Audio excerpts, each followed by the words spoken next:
Previously on the last door. As a necessary step to understanding the mysterious disappearance of Dr. Wakefield's patient, Jeremiah Devitt, the doctor and his colleague Johann Kaufmann visited the manor of Professor Wright. Years before, Wright had been Kaufmann's mentor in the occult, but since then had been afflicted with a mental condition and could remember nothing. They discovered that Wright's research had been funded by the Playwright, the secret organization led by Alexander Dupree. While Kaufmann lay in bed due to a sudden illness, Wakefield followed the clues left by the eccentric Professor Wright, leading to the darkness of an underground labyrinth. There was something waiting down there, alive, but imprisoned in the cave. In the deepest chamber of the tunnel, Wakefield met the dreadful result of Professor Wright's final experiment, which had been an attempt to cross the last door using fear as the key. Yeah, that's the big thing, that they're basically driving themselves mad with fear to see beyond the veil.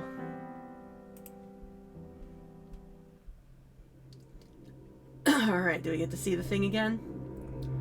For 3 days you must wait. Is this someone new?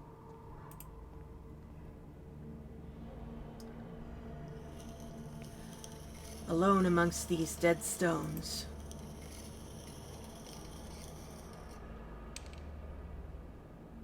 He's drawing a ritual circle. Only then will you be ready. Hello! Oh, there's something in the door.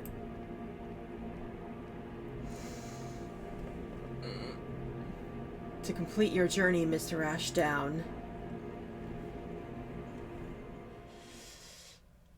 Roll credits! I never know, like, they're really good at the scares, just because I never know when they're actually going to throw something at me or not. The build-up is so good, and then the payoff is usually nothing.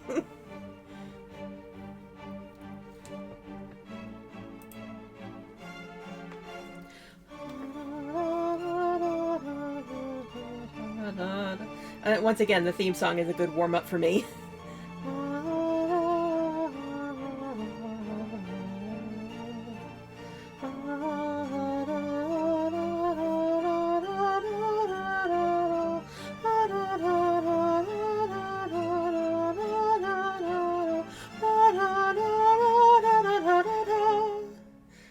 So good. Hope you enjoy my operatic inclusion to the theme.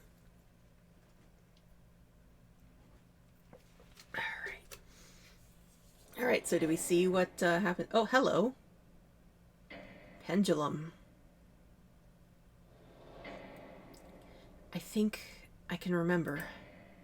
Is this John's perspective? Its terrible screech.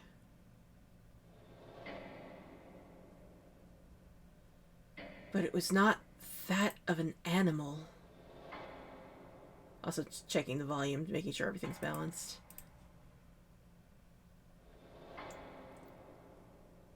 There was something human in it. Do we get to see it?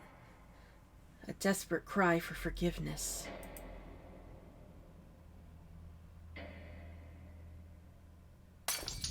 Ooh.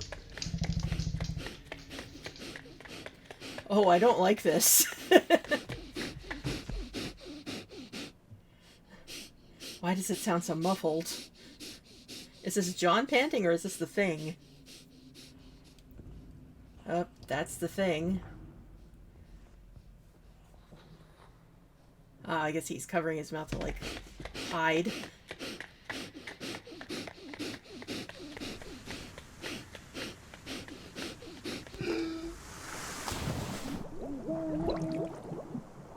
And he's swimming away.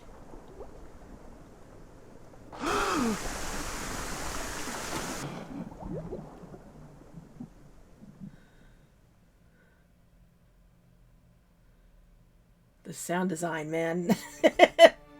They found me on the beach, unconscious, clutching the piece of wood that had saved me from drowning. When at last I awoke, the letter was waiting on my table. Liebe Wakefield, I write this letter in my last moments of lucidity. I have not received word from you since I regained consciousness, but I am confident that you will soon return with information that is crucial to our investigation. The bravery that you demonstrated in the face of these latest discoveries is worthy of my most sincere admiration. I must now ask you for yet more courage. The doctors were unable to determine the cause of my sudden illness, nor have they found a cure. I have not much time left. My greatest regret is that I must abandon you to the difficult tasks that lie ahead. I implore you to persevere, now that we are close to finding an answer. Ah, Dr. Kaufman, man. The professor's documents were filled with references to a place of dark legend, the Chronomedon, an ancient sanctuary on the island of Elismore. Elismore? I'm not sure what the, I think it's Elismore. The accents are tripping me up. The accent location of the Chronomedon has been lost, but the professor believed that its secrets may explain why his experiments met with such disastrous results. You must find this place, mein Freund. I do not need to remind you to exercise the utmost discretion. I have complete trust in you. Aw, man. Always your friend, Johann Kaufmann. Now, John has also suffered the loss of a friend.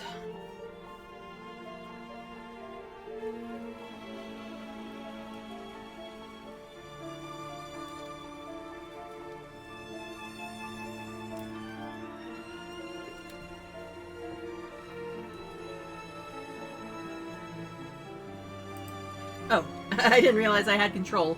I couldn't see anything to click on. With Kaufmann gone, I found myself lost. My life was suddenly devoid of meaning.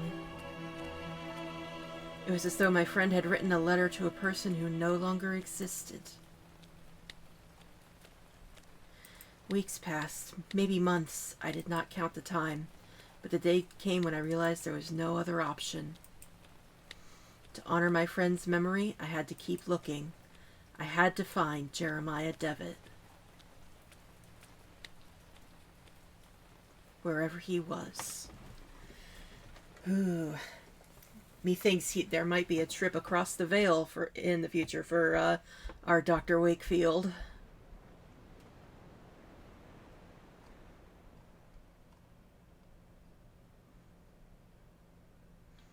I can see the island in the distance. Elismore. Maybe it's Elismore? Like Isla?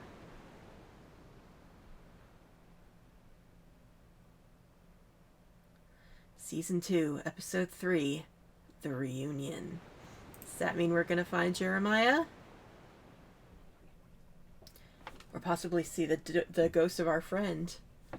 And here we are, the island of Elismore. Thank you very much. Elismore. Stop making me say it. I don't know if I'm pronouncing it right. According to Kaufmann's letter, the legendary Chronomedon could be found here. Chronomedon? As Kaufmann emphasized, I must exercise discretion. For all I know, the playwright is watching. I imagine anytime we see a crow, there's going to be something. Hello. Good evening. Visiting? Hope you enjoy your stay. So helpful. Thank you. Good evening. My name is Wakefield. I have just arrived on the island. You ought to speak with Lord Donan, then. Donan. I beg your pardon? Lord Donan. You should see him. Good evening. Welcome to Elismore. Elismore. I'm still figuring out. Oh, go back. There was a person you missed. Oh, hello. I didn't mean to trigger thing. Excuse me, are you Dr. Wakefield? Mr. Wakefield? I am. I have a message from Lord Donan. Lord Donan? To our most recent visitor, Mr. Wakefield. It's Dr. Wakefield, people. It is customary at Elismore to welcome strangers with hospitality. I should be honored if you would accept this invitation to join me at my manor for dinner and an amiable conversation. Your new friend, Lord Donan. Listen, I'm currently in the middle of a Curse of Strahd game, and this is feeling a little bit like an all is well immediately. Just the red flags. Oh, I don't get to talk to the... Oh, he's giving me the map. Cool. Alright, now I can talk to this guy. Excuse me. A visitor. Visitors are most welcome in Elismore. Yes, they are. Okay, then.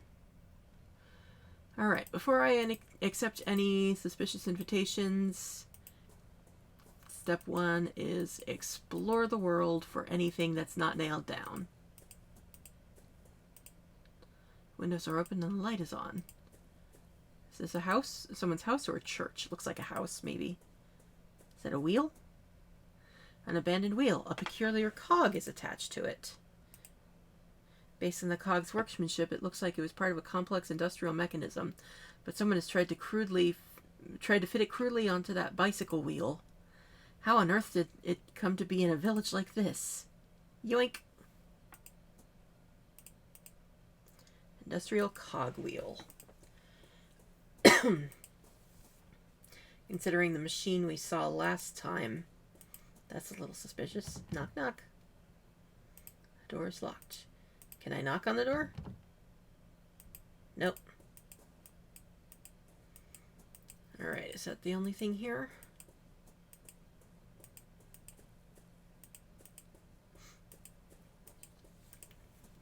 Looks like.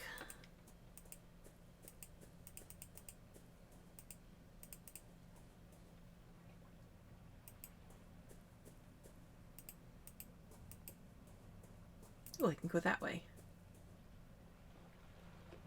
Alright. Does that take me to the world map? Oh, nope, somewhere else.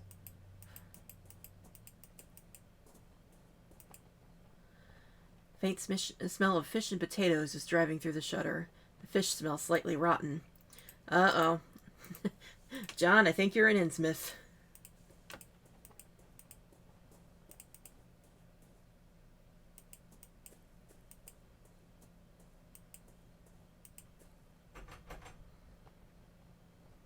Gate leads to the village graveyard and is locked and closed.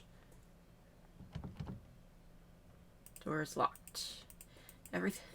Damn, they've caught on to the fact that an adventurer was coming. They've locked their doors.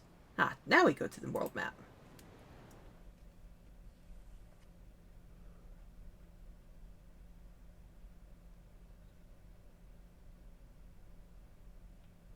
Interesting rug there. Well, Dr. Wakefield, you are here on holiday then? Yes, indeed. I have come to enjoy a rest somewhere far from the stresses of city life. I see. Well, if it's distractions you've come looking for, you've chosen the right time of year for it. These days we celebrate a very special tradition of our kin. Something unique. We call it the Festival of Reunion. Fascinating. May I ask, what does it entail? According to tradition, for the next 3 nights, the spirits of reunion leave the confines of the other side and roam the hills of Elismore. We wear costumes and masks so that spirits do not recognize us and make us targets of their mischief. Certain rites take place too. But I should not bore you with the details. You shall have occasion to see it for yourself. Spirits from beyond the other side, you say? Perhaps beyond the veil? Beyond the door? I can keep talking. Gotta look at stuff. Exotic blend of black tea. Large statue of a person. It is so eroded by the passage of time, it is difficult to tell any specific detail. 2 engraved panels on the wall. They appear to be ancient, but I cannot decipher their meaning. An odd mosaic adorns the floor. It depicts 2 snakes biting each other.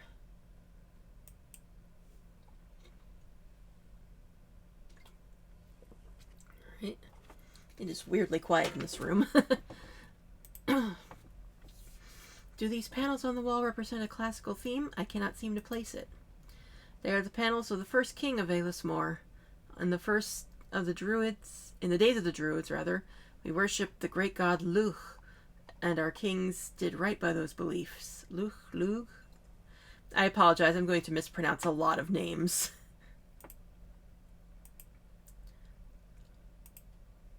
Well, I cannot help noticing this remarkable mosaic. It looks authentic. Yes, it is, although some historians might disagree. We believe that this manor was built atop an ancient Roman villa. In our traditions, the dull serpent represents a sentinel that protects us from the terrible threat hidden within itself. I do have a thought that might come important, because snakes eat birds, right? The statue is remarkable. May I ask what it represents? That is Lamfada, a hero of the High King in our myths. You seem knowledgeable about Aelismore's folklore.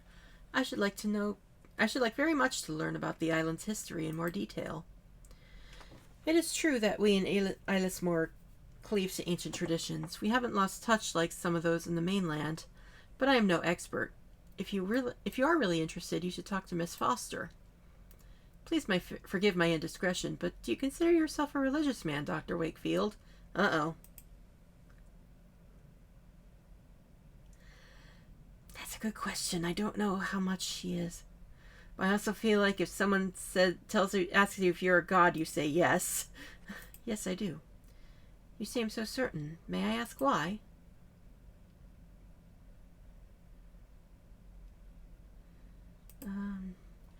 I had a religious upbringing, but my experience as a psychiatrist has led me to doubt certain tenets of faith. So I guess I answered wrong. I see. Oh, I got an achievement. You seem so certain. Confess your beliefs. Let us take a walk by the lake. From there we can see the beauty of the island as we talk and be the better for it.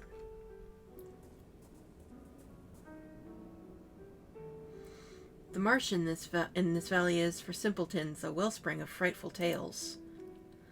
The educated among us enjoy the tales a little more than distractions, knowing us safe from those visions. We know these stories to be nothing but superstition. But how can we be so sure in the dense mist that emanates from the stagnant water we may not find passages to other worlds? What if the wails that drift from the reeds in the darkness of nights are the songs of those from our worst nightmares? I was going to make a joke about Hobbs' Barrow, but I couldn't really find a space for it. Many of the gods that men worship for millennia now lie buried in the common grave of oblivion. We in Aelismore keep our traditions alive. Oh, they change, just as the times do, but they always keep their essence. These are our roots, Doctor.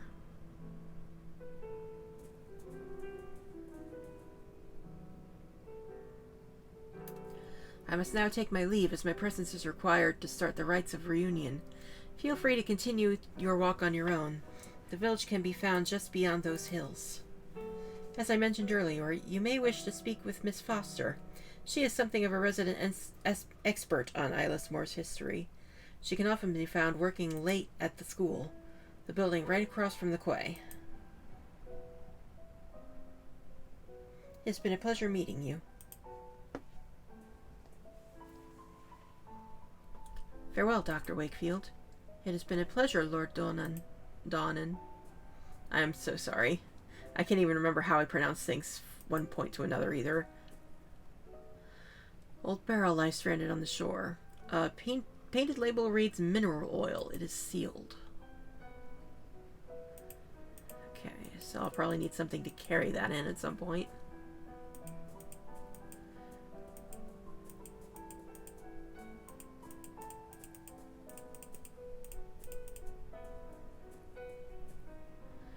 Water of the marsh is murky and dark. Also, just like last time, I do leave a disclaimer that if I start getting stuck, I will check a walkthrough, especially as we get later into the game. just to give myself a hint in the right direction, because I don't want to wander around lost for hours on stream.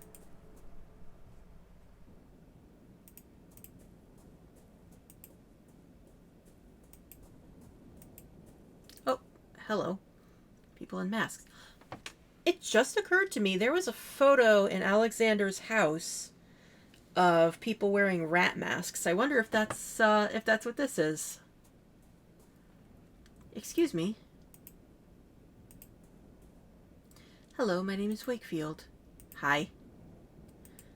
Whoops. Ah! My cursor is a little... There we go. What are your drawings on the ground? It's a symbol, not a drawing. A symbol? What does it mean? It's the final truth that'll protect us from the marsh dwellers, but we're not allowed to say its name out loud. The marsh dwellers? Who are they? They're scary. My Aunt Kathleen says they're really bad people. You'd never see them, but you'd hear them in the reeds. They try to take you in there with them. That's why we can't come here alone. We always have to take someone with us. I don't get to take a look at the drawings. At the symbols, sigils, for you Critical Role fans. Oh, that's a big asshole.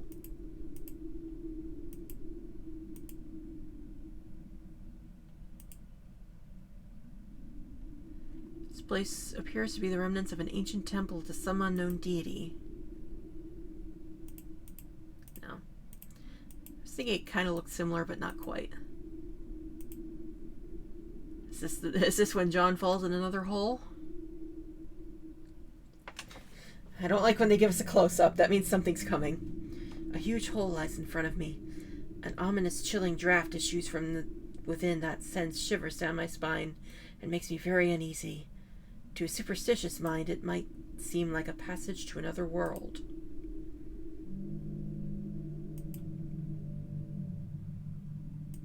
Hi, I hear you groaning.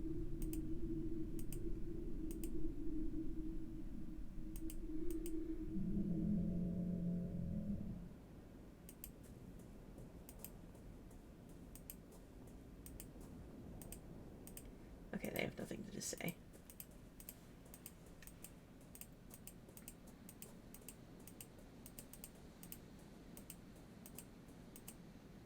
Old broken fence. Does that have significance of some kind? I guess not. I guess that's just where we were at the hills, so let's go back to the village.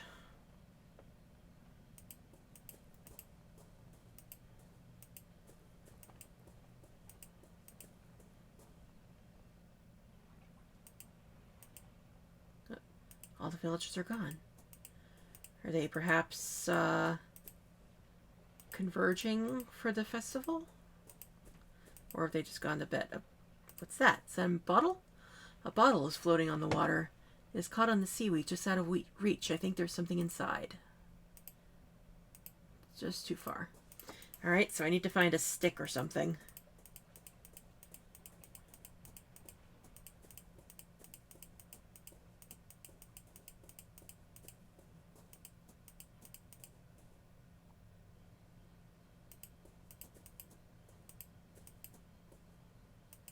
It occurs to me that we haven't really established if John has somewhere to stay.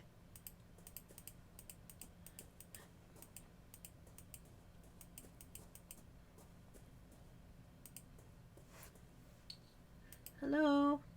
Knock knock. Nope.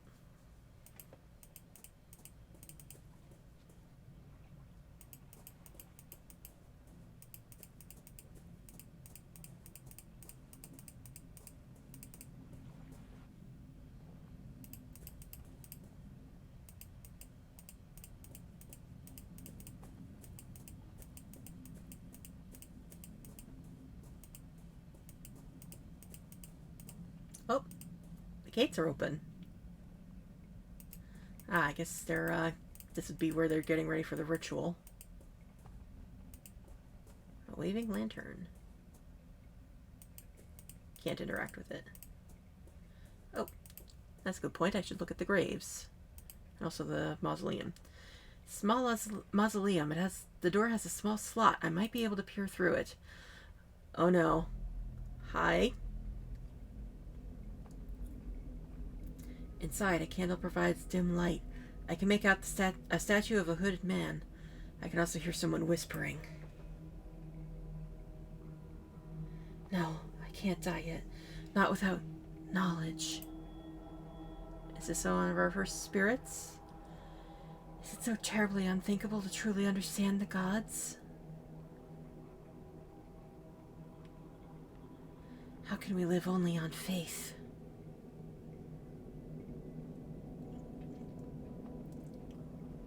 No, shut up. Knowledge is what I pursue, not faith nor assumptions. No, no man can face death believing there is nothing on the other side. Is this a one-sided conversation of some sort? Yes, you are right. Now I understand. Does that mean someone's... Is that an actual spirit? Is someone in there? Let's check the grave here. Epitaph on the gravestone is written in Gaelic. Oh god, that means I'm probably really butchering things because I don't know how to pronounce things in Gaelic. I am so sorry, chat. Shadows cast by the lanterns only making the characters more mysterious. Can I check the... one more time? Probably going to get a jump scare. Oh, nothing. Okay. The man hides his face behind a fox mask. He murmurs something in unison with the others, a muted prayer I cannot make out. This woman hides her face behind a bull mask. She murmurs something in unison with the others, a muted prayer I cannot make out. Man hidden by a wolf mask stands in the middle. There's something familiar about him. The Opium Den. There was a play with masks like this at the Opium Den, or at least John had. If that was real, John may have been having a hallucination at that point because he was getting a contact high. But yeah, I think one of the masks in that play was a wolf. I think that's where the familiarity's coming from. Oh, I wanted to look at the other two.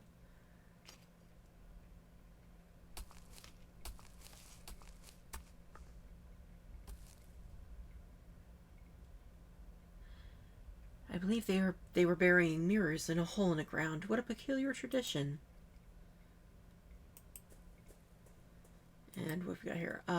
Deer mask. Murmur something in unison. Murmur prayer. Blah, blah, blah. And what is that? A lion mask? A badger mask. Woman finds her face behind a badger mask.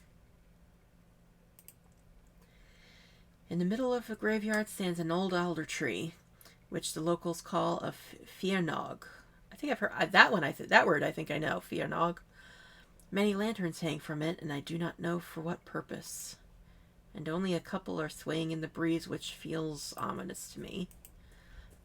Sorry, my voice is getting into the fry register. Okay, before we go that way, let's go this way. Ah, the school. Trash bin filled with papers. There's a drawing on one. Yoink. Oh boy. A child's drawing. There seems to be a village, a lake, and some sort of creature. Looks like a dragon setting fire to a house. Might be the schoolhouse?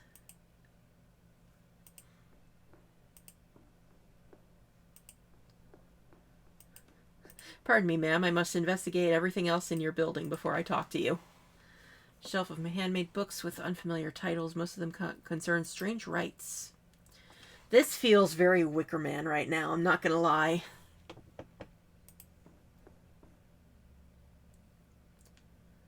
Paper with black circles painted on it. Can I take it? There's some kind of worn screw inside. The remains of an insect beside it. And some drawings engraved on the desk. I will take the drive with me. May prove useful. Okay. Okay, I can't take the paper apparently, so I'm just going to quickly try to scribble down this this pattern.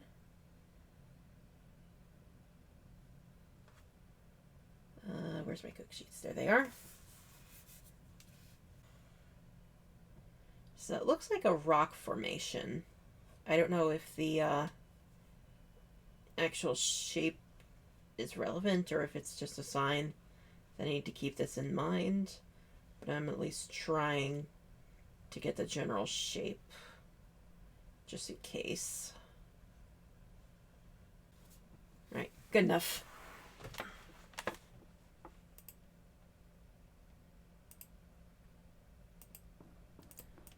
And I can't check the other desks. They'll dance around the burrow they'll sing. It's cold inside, it's winter.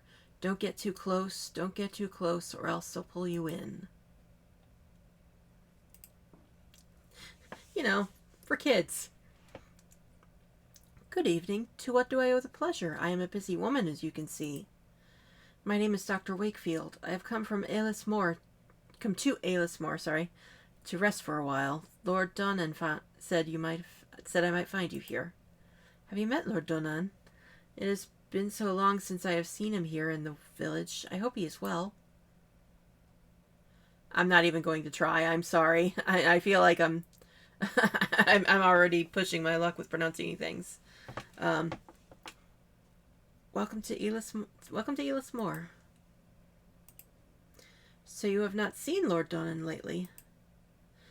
As far as I know, no one has seen him since... Well, it's been a few weeks. Now that the festival has started, maybe he'll be motivated to join us in the village.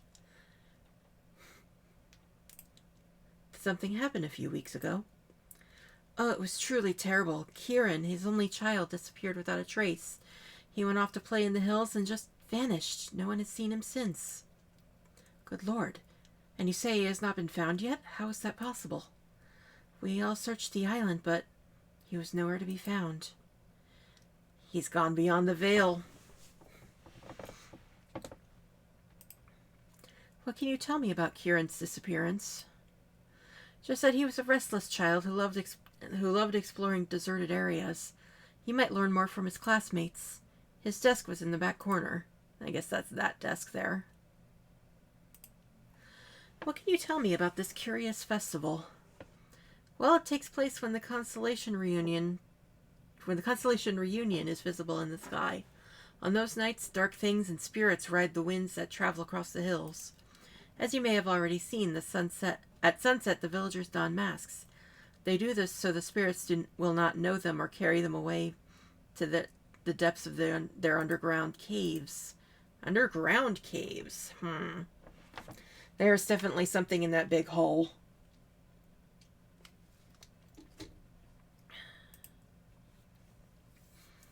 There was a group of masked people at the graveyard. Was that part of the festival? Yes, it's one of the first rites of the reunion, a very important one. As I said, people dress up to protect themselves from those that will come. But this is not enough, since the mirrors they have looked into while changing know their identities.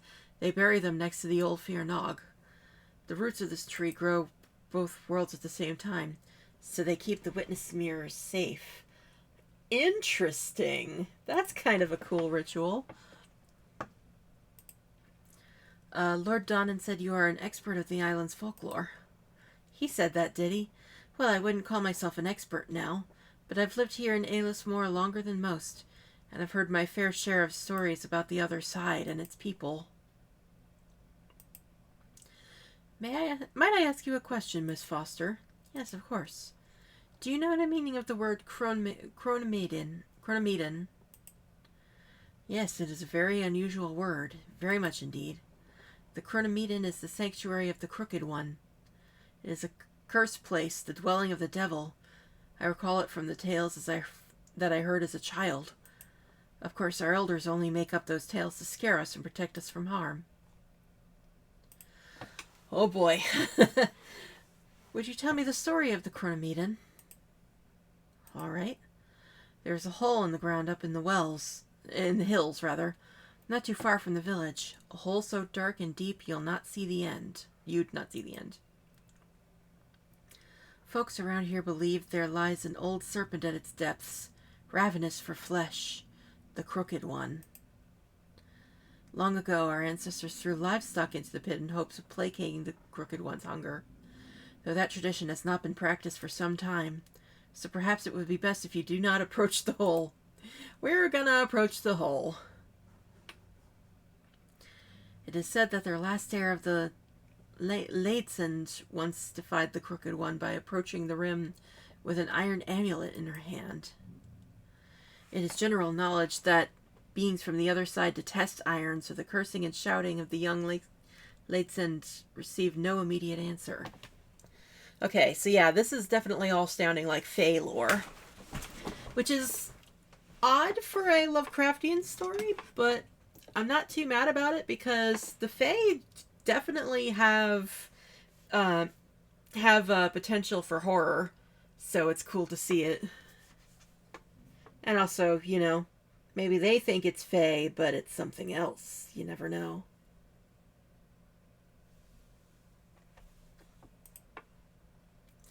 But a few nights later, the Zha'ilathal house was consumed in a horrific blaze, putting an end to the old family. Hence the photo, or the drawing. I must leave now. It has been a pleasure. The pleasure was mine. Enjoy your time on Islasmore. Alright, will she stop me if I try to go in? Oh, it's a back door.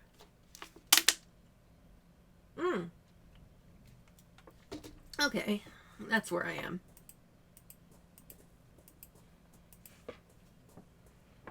Alright, so we've got a screw and a cog. Can't do anything with those. So yeah, definitely sounds like we're going to be rebuilding a machine. Did I look at this picture? Oh, hi, Faz. I've said it before, the only difference between Fae folk and the Lovecraftian Elder Gods is that the former know how to look nice for humans. You are not wrong. Which, arguably, anglerfish. Yeah. A picture of a slender woman, apparently a goddess, wearing a black dress and having a murder of crows around here. It is signed with a name, Babtkata. I apologize. There are so many, I assume these are Gaelic words, and I'm not versed in Gaelic, so I am so sorry that I'm butchering everything. Windows are open, letting a chilly draft inside. Okay, so there's nothing else in here. Oh yeah, there's that way. I can go that way. They still are still in prayer.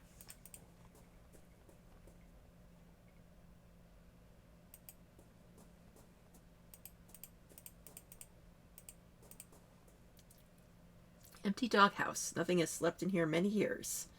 This looks like a doghouse, but I can't be sure because there's no dog about.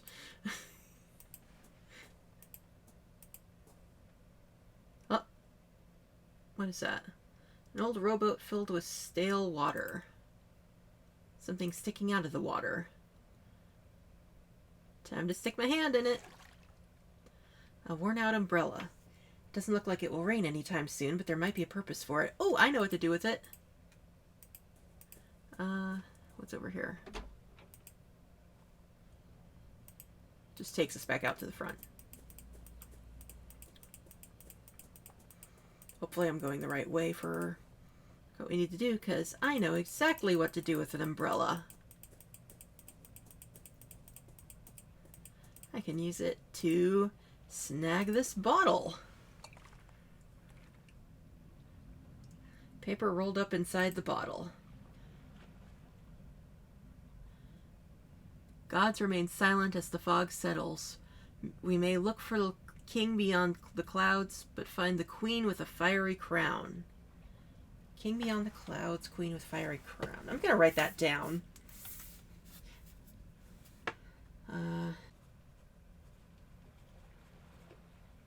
My handwriting is going to shit because I'm trying to write fast. Queen, fiery, crown. I don't know if that's a clue to a puzzle, but you never know. Okay, so we got the clue that we should talk to Kieran's schoolmates. But they don't seem to be out unless, oh, maybe they're, maybe the guys out, in the marsh. They look like they might have been kids. First I have to remember how to get to the map. I also kind of want to go back to the Lord's house and maybe ask him about Kieran.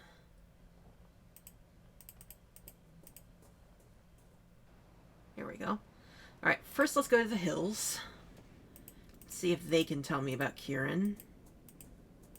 Assuming they're still there. Good, they're still there.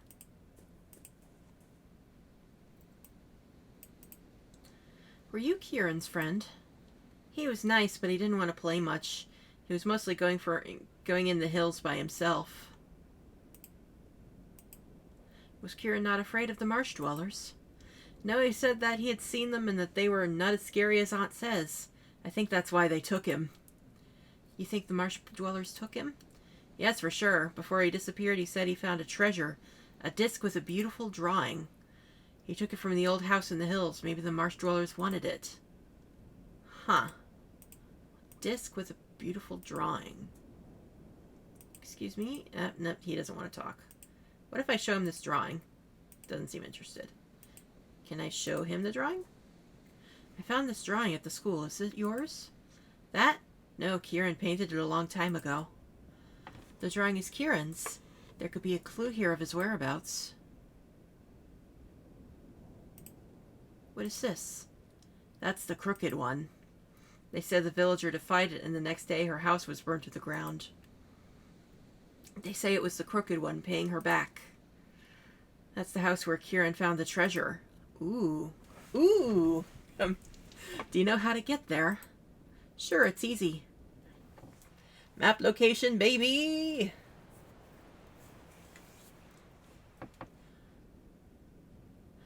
And that's it, apparently. That's all I needed.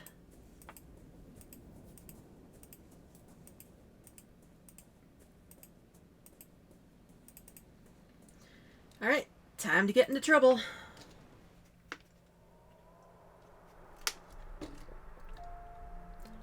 I just got chills there. That is very Wicker Man. Wicker statue sporting a pair of animal horns. The twigs look fresh. Twigs look fresh. Something was just here? God, the wind is absolutely horrifying. This must be the house that the child was telling me about. Kieran was here just before his disappearance.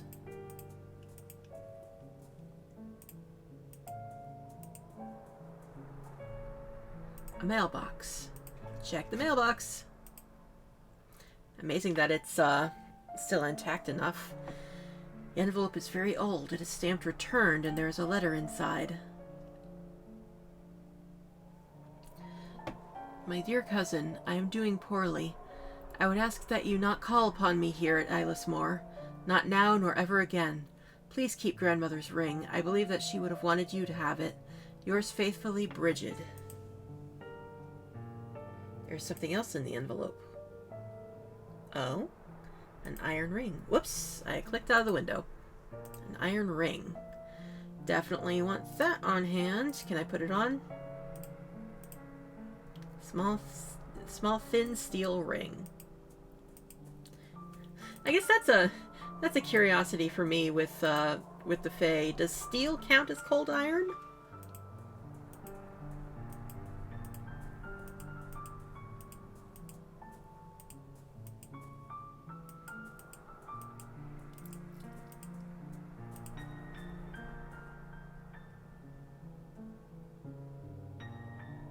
Okay, nothing in here, just sweeping my mouse around checking things. That looks like a cellar door. Anything over here? Nope. Cellar door we go. A metal trap door. It seems to lead to some sort of basement. And it's unlocked. And no crows come out this time. That's maybe a good sign?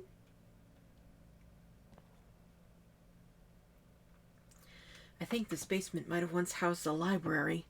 It looks like it was not burned as badly as the rest of the house. Even so, little here remains intact. Oh, that's something in the foreground. I thought that was like a crow statue sitting on that table. Common carpenter's brace. A tool like this would be used for drilling holes in wood. Do we perhaps need to drill holes in wood at some point? Remains of the book scorched by the fire. Most of the pages are ashy or blackened, so the text is illegible.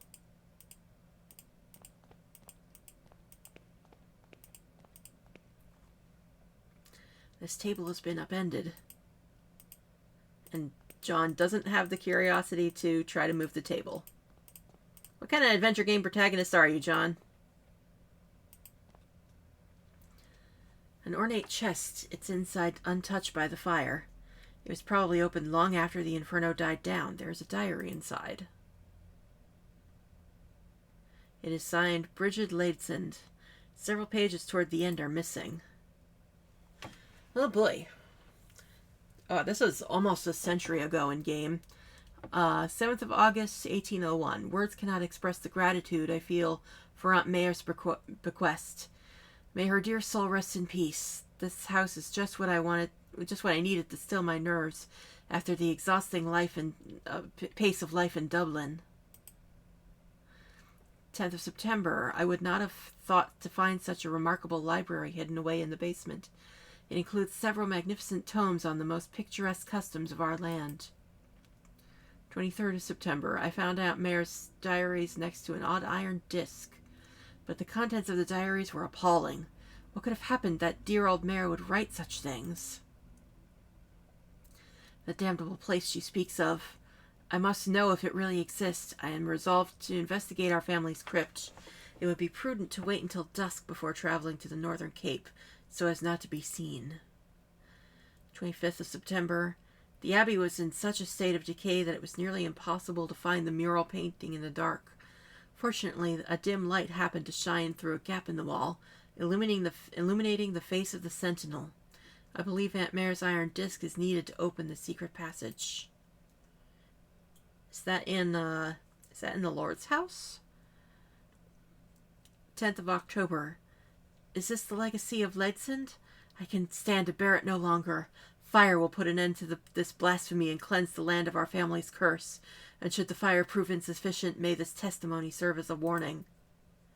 Ah. So it wasn't the crooked one, it was her who burned the house down. Miss Ladesand must have found something aberrant in her family's crypt. If I could find out what it was, I may learn more about the Krona Maiden.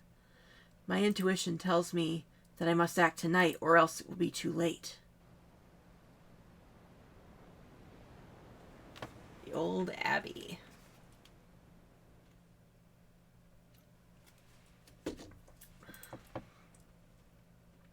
The side of the basement seemed to have collapsed during the fire. It looks like some sort of makeshift bed. Was Kieran sleeping in this terrible, lonely place? Kieran definitely sounds like a kid who would be very susceptible to being abducted by fairies. Make as much or as little of that statement as you will.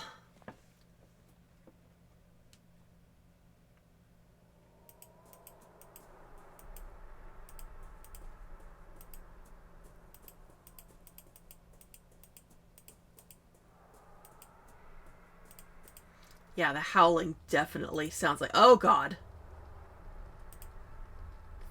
Wicker statue is burning. Who did this? Whoops.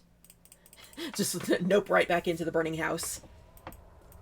Yeah, I was going to say the howling wind really does sound like something supernatural. The sound design in this game is pretty damn good. Oh, another wicker statue. The wicker statue stands like a silent guard.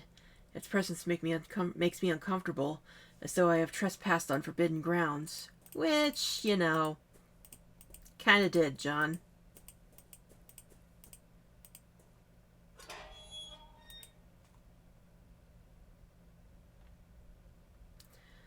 This must be the old abbey that Bridget Leitson described in her diary. Could the Krona Maiden be here? Bridget mentioned a dim light, but I only see darkness.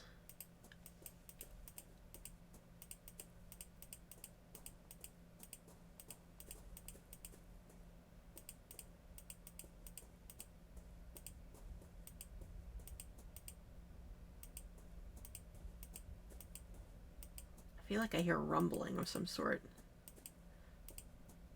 Like just really faint wind. Can I not get into the gazebo? Is it the dread gazebo? Is it going to eat me? The dome appears to be Roman in origin. It is in better condition than the other ruins. No. Just clicking around on everything because I mentioned the ring might be important, or a glint of light. Maybe I need to find something to give myself some light. Oh, I have something of an idea on that. Wicker statue's not burning, so that's a good sign.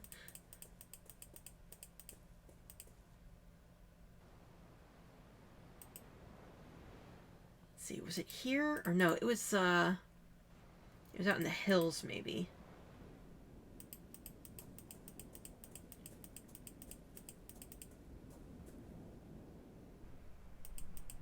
Yes, this is the place I wanted. Also, just quickly checking around to make sure I'm not missing anything else.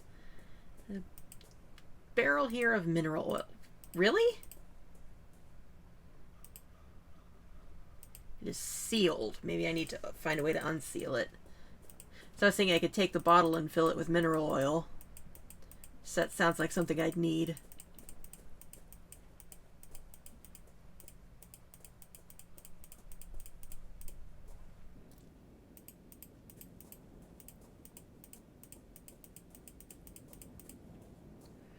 Alright, let's go back to the village. I'm going to try the village first, because I want to see if maybe I can steal a lantern from the graveyard. That seems useful. And also see if maybe something else has happened at the graveyard. They're gone. They finished the burial. Okay, I cannot interact with the lanterns, so that's not the solution. Rather not interfere with traditions I do not quite yet understand. Okay.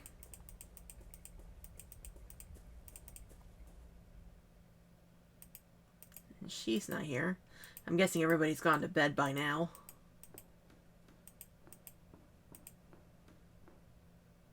No new books.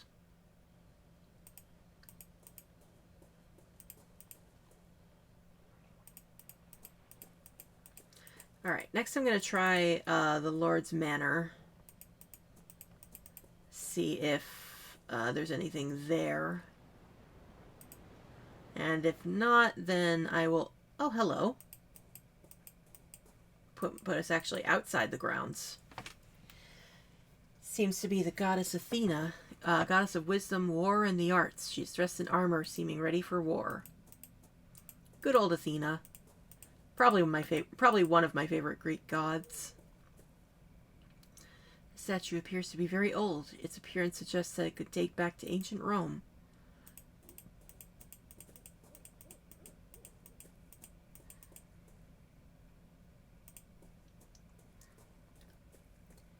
Knock, knock. Door is locked. The manor appears to be dark and empty. He's probably gone to bed.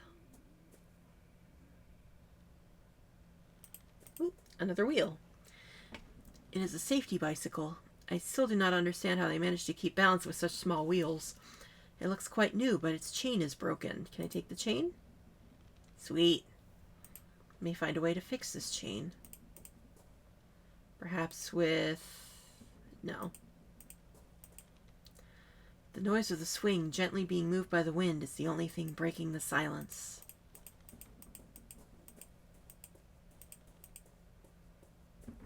Ooh, watermill.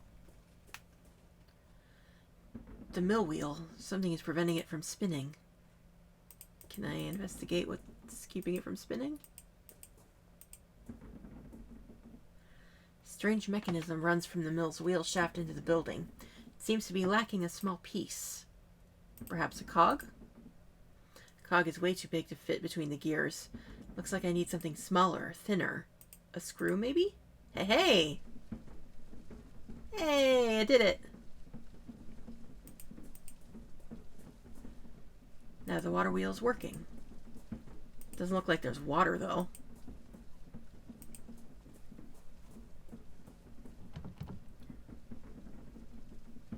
Kieran's playroom is written on the door in hand-painted letters. The door is locked.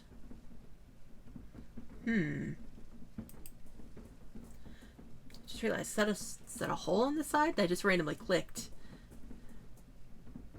This mechanism seems to work properly now.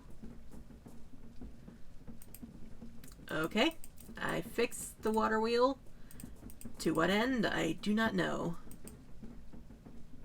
I thought this might have been a hole here on the side that I could have used to get in.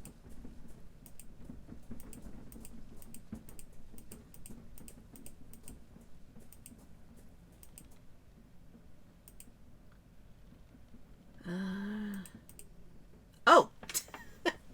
That was just a Hail Mary on my part. The ring fits perfectly on the chain. I am sorry to use Bridget's grandmother's ring in such a manner. Still, maybe now I can get the bicycle to work.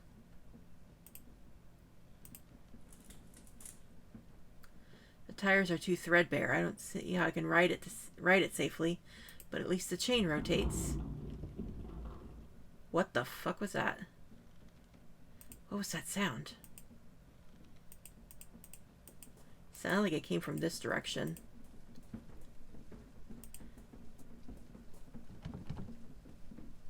Nope.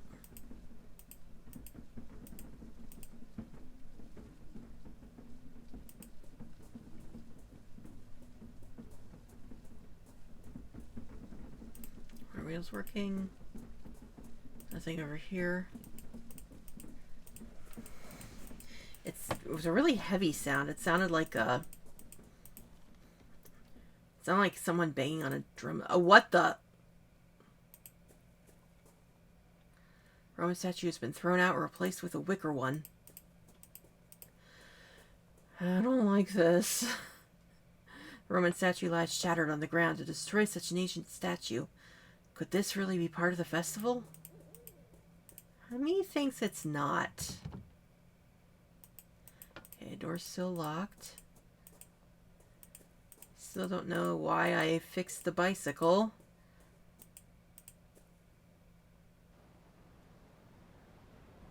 Back to the solitary house. Wicker Man is still burning. I have a thought.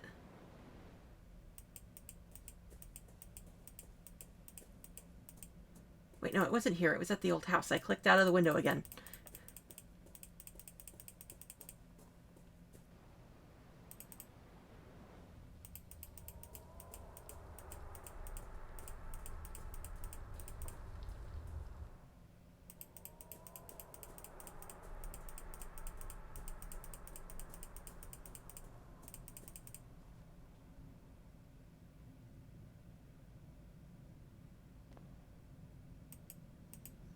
I'm just curious if maybe the cog can go into this. Oh! Didn't realize I could take that. It's a brace. What can I do with a brace?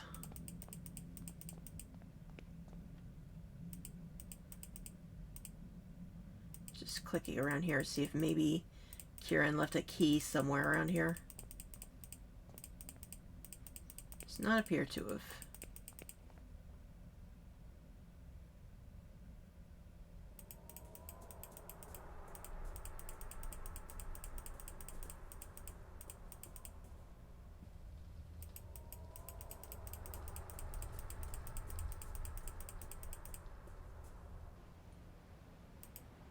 Try the Abbey again.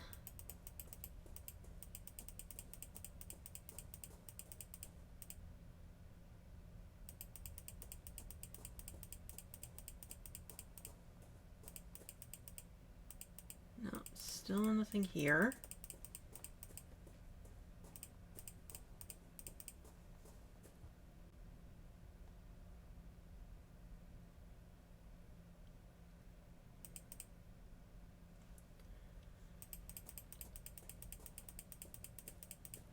I went the wrong way. Sorry, I was distracted because I got a message.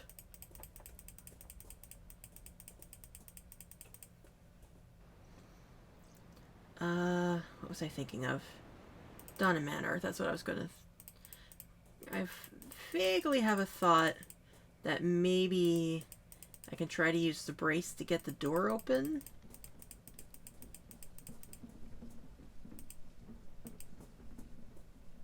Nope. Alright. Time to check the walkthrough, just so I'm not stuck here forever. Ah!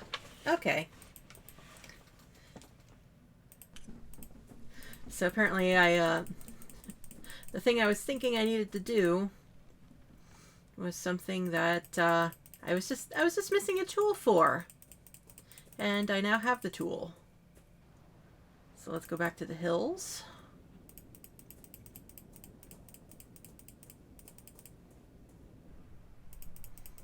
Back down to the barrel of mineral spirits. I probably should have thought of this.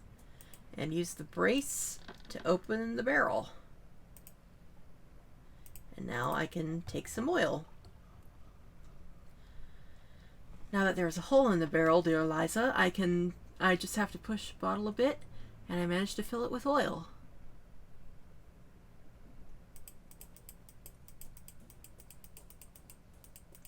Now the question is, what do I do with a bottle of mineral oil?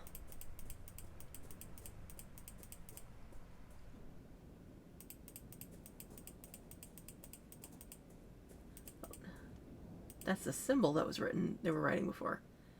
Drawing of some sort of spiked circle. Is it a sun or something else? That's the symbol that was on the altar where the hole is. The child that I spoke with earlier seems to have left his mask here. There's a ribbon hanging from it. Can I take the mask?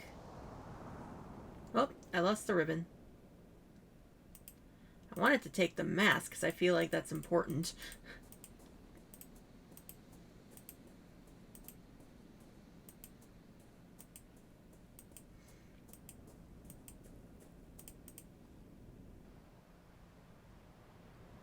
Let's go back. I feel like I should chase the ribbon, but I'm not sure which way it went.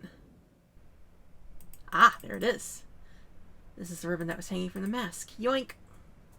Grab it quickly before they sweep it away again. Nope. Off it goes.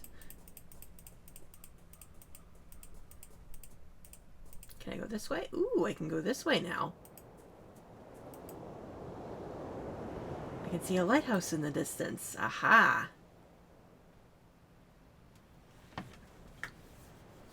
New location get. Now can I... This ribbon that is snatched by the wind. Now can I take it?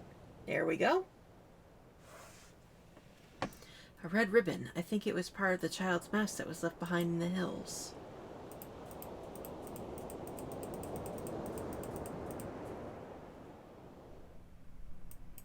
Alright. New location get. It's time to check out the lighthouse.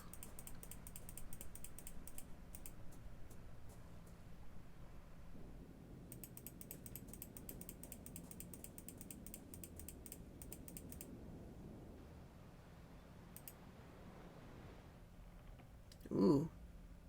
Get a top-down view. Or a pan-down, rather. I don't like that. What a ghastly custom. This wicker man is in the shape of a hangman.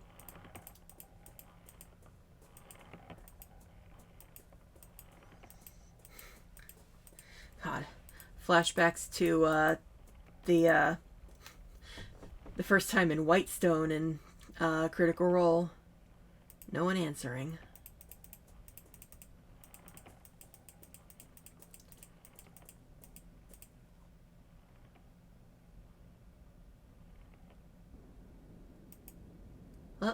see someone in there. Someone is inside. Maybe I could make some kind of noise to attract their attention. Wide copper pipe runs from the tower to the ground. It's covered in salt and seaweed. Pang!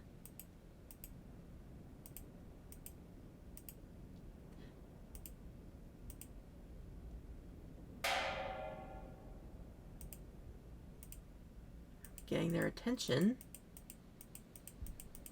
Was that enough?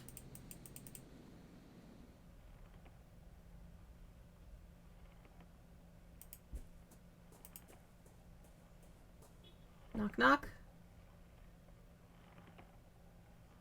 No one answering. Do I need to just keep banging on the pipe? Is this a pretty please puzzle?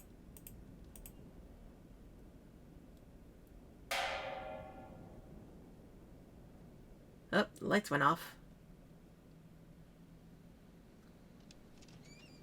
Ah, the door opened. Sounds like it attracted someone's attention downstairs.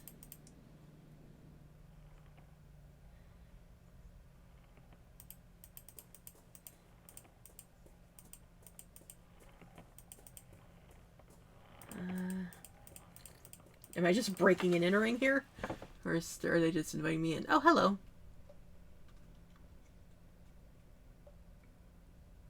It's dripping. Good evening. Would you happen to be the lighthouse keeper? My name is Wakefield. A stranger. And what would he want from me? I am a visitor to Isles Moor. This lighthouse caught my eye. And since it's dark, you thought it to be abandoned?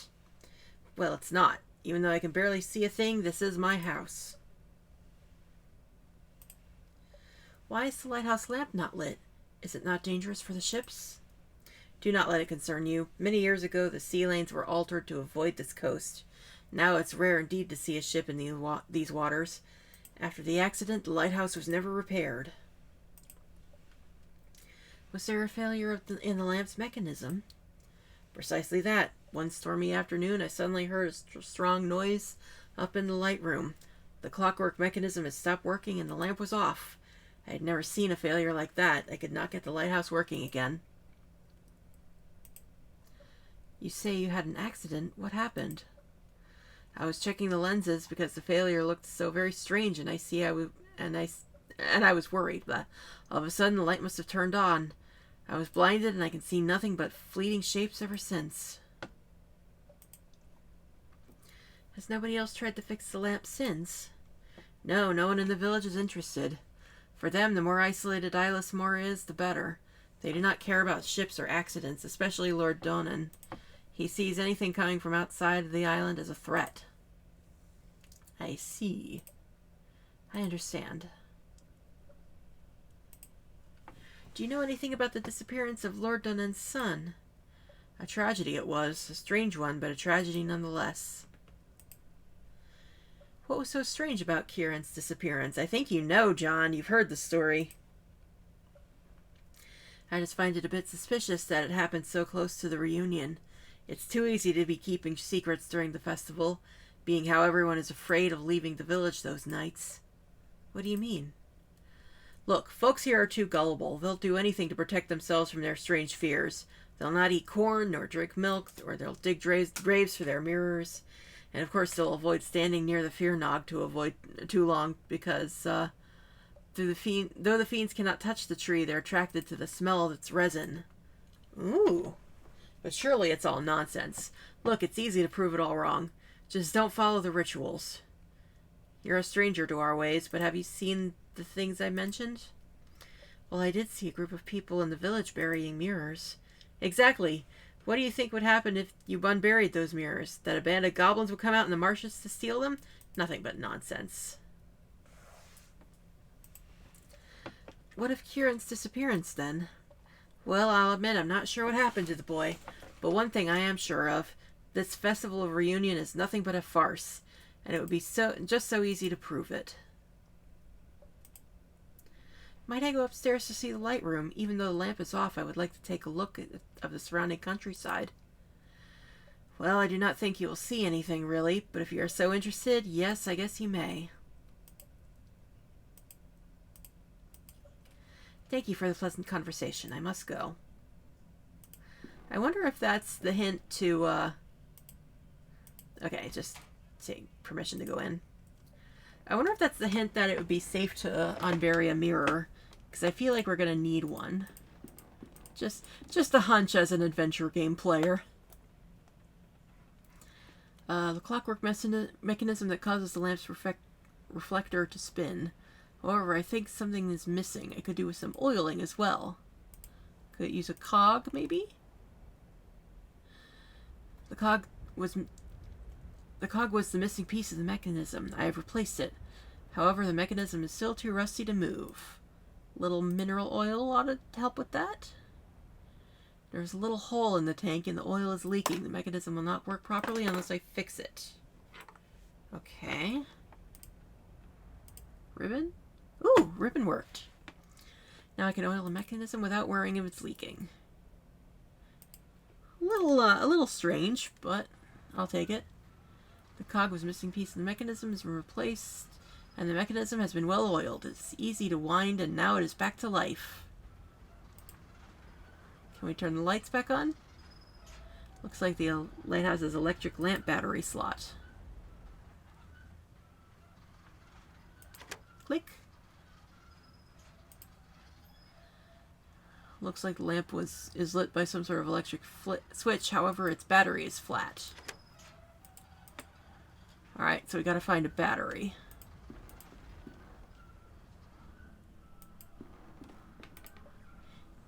Cannot be. I never thought I would hear the rhythm of my beloved lighthouse working again. You don't know how grateful I am. For years I've longed to hear those marvelous sounds. Memories of better times. But the light is yet to be lit, I'm afraid.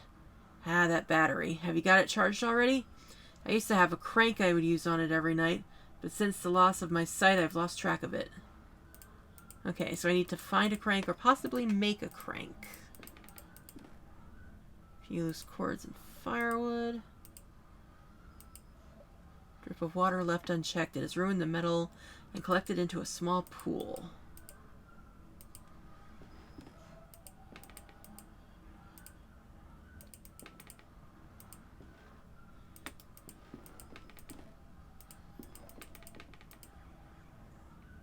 Portrait of a bearded ship's captain done in oils. The varnish has darkened his features considerably. Alright, just do a quick sweep up here again to be sure I didn't miss something. Ah, I can take a look at the view. Thick layer of mist covers the sea out there.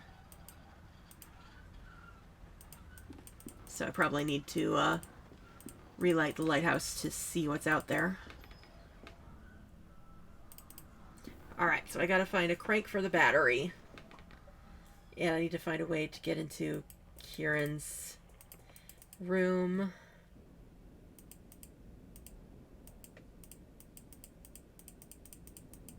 And I feel like there was something else on this list. Oh, the mirrors. Wanted to see if maybe him telling me, yeah, this ritual is bullshit, then I can just take a mirror.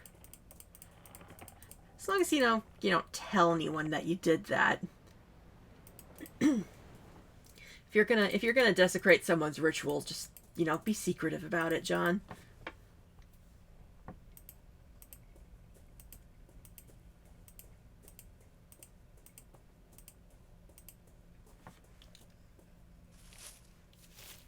That was exactly what I needed. I just needed the prompt that it would be okay. I'm not too sure about this.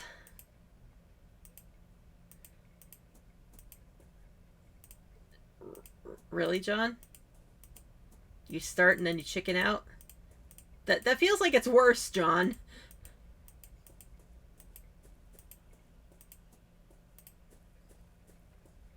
Checking in here again. Oh, only darkness. I cannot hear or see a thing.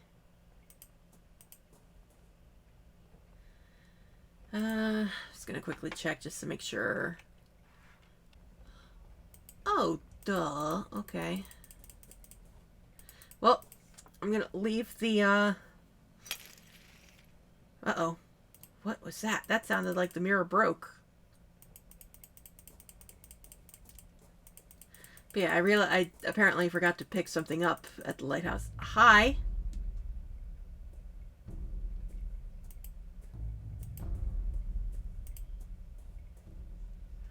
The mirrors are completely shattered. Why would the masked man do this? You fucked up, John. I should follow that masked person.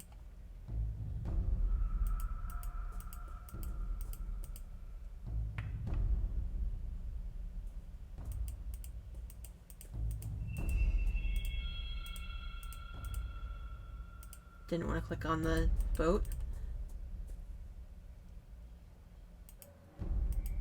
Hi. Where are you leading me, bud?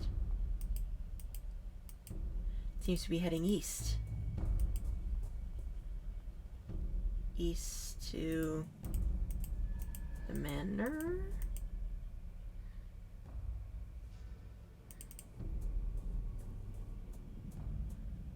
Where are you taking me? Ah, well, here's where I wanted to go for one thing. Oh, wait, no, I need a thing for that. Is he just gone? Oh, he went inside.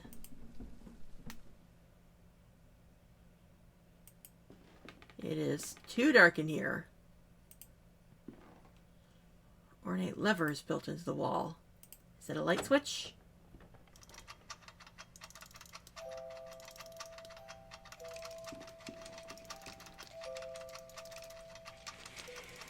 Aw, it's kind of charming and also terrifying.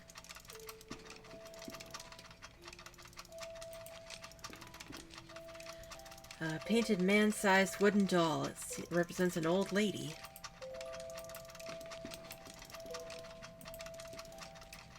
Painted man-sized wooden doll. It represents a king. Did Kieran make these? Or did someone make them for Kieran? Celestial bodies made out of paper. Doll's theater lamp spinning around.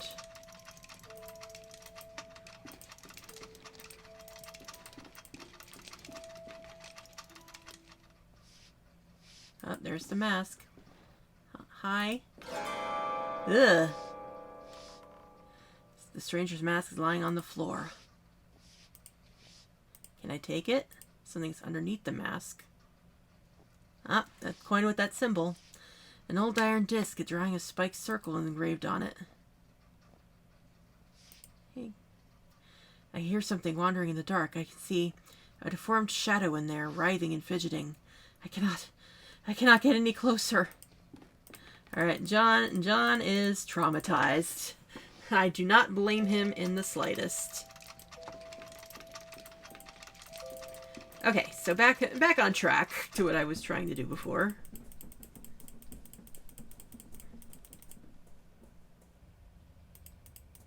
And the Wicker Man is burning.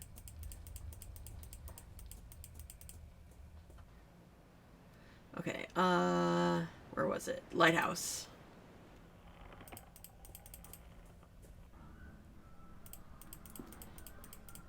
So I did a silly and forgot to double check on things I could click in here.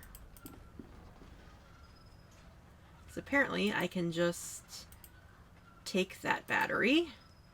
I think I was afraid of it, like, shocking me if I tried to touch it. You mentioned a crank, and we have a slightly unorthodox way of cranking. Don't take that out of context. If I can remember where it was.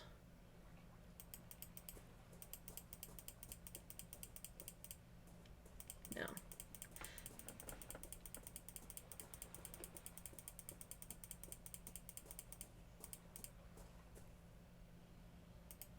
No.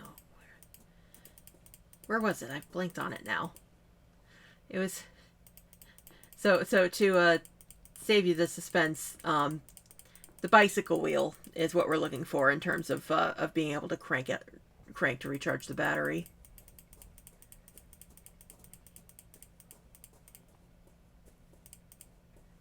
All right, I followed. I clicked out of the window again.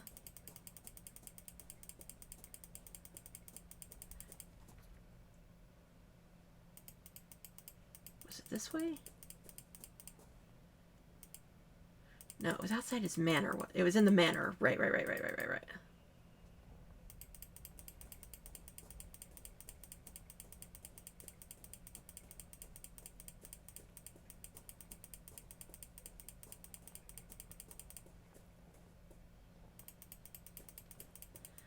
I wish there was a fast travel to the map itself.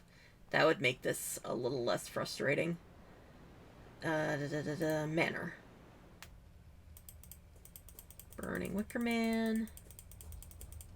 Up this way. Bicycle. Now that the bicycle is fixed, if I attach one of its cogs to the battery's dynamo, I may be able to provide a charge.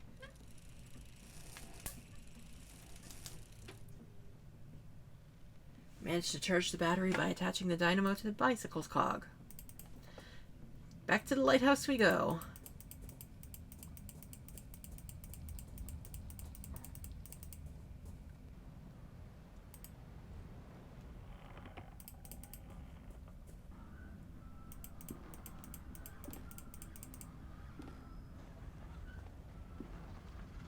Hey, Matt.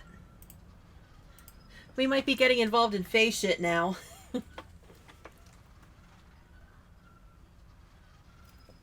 Hopefully the battery has enough charge to keep the lighthouse lit for a few hours. Click. Nice knowing you. Thick layer of mist covers the sea. Oh, we don't get to see now that the lighthouse is on? Oh, well.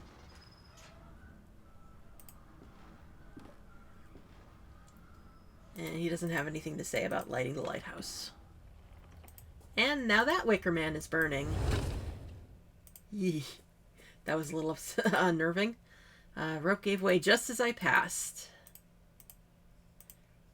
And it doesn't have anything on him. Okay. It was the old abbey that had the light source we needed. Or had the place that we needed to light. Oh, the music came back. That's a sign. That's a good sign. Yep, there's the light from the lighthouse.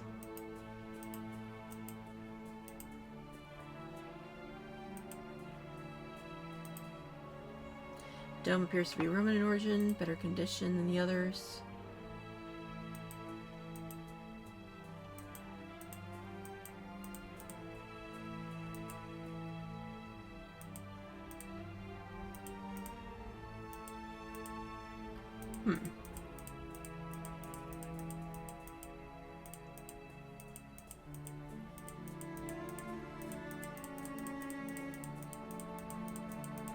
Music came back, so it definitely means that's a sign there's something here, right?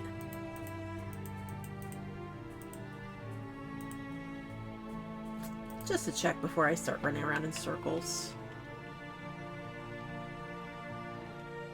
Let's see, I did that. The old abbey. Pass through the gate. Wall on the left where light hits. Okay, I need to keep an eye on the light here.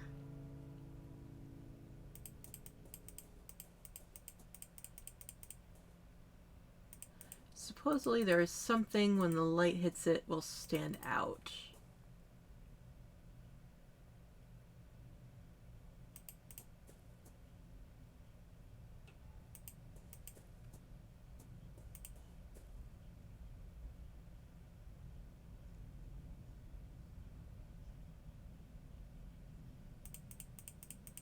Don't see anything. Whoop, oh. Oh, I needed to interact with the wall itself. According to the diary, the light from the lighthouse revealed the eyes of the sentinel right there.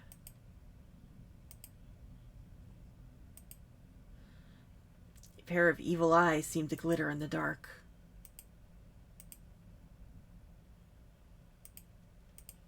And then I guess I need to use the disc somehow? Aha! Literally put it in the thing's mouth.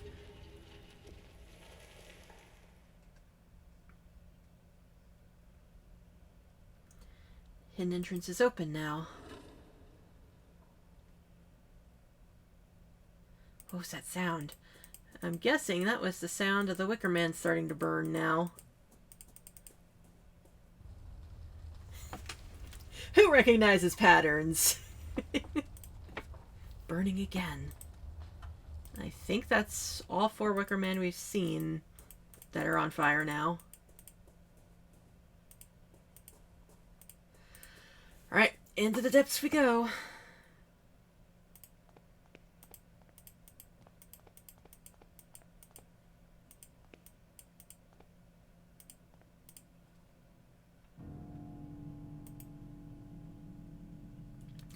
The tunnel descends deep into the earth. Will I find the Leidson crypt at the bottom? Or something? Dear God, I'm reeling. Kaufman, my friend, your faith in me was misplaced. I cannot. No, I will persevere. To be fair, man, you do know something of psychiatry. I think you understand completely that you are experiencing trauma triggers from last time you went down into the depths.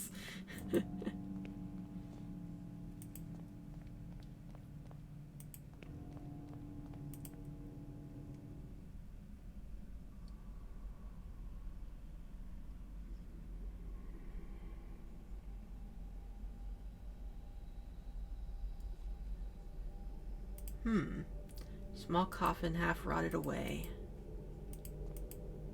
This coffin is covered in ashes. Soon will the Wicker Men burn to bring us horror and frightening terms. One day when the stars are all right, he'll lead us down below. Nice job, Matt.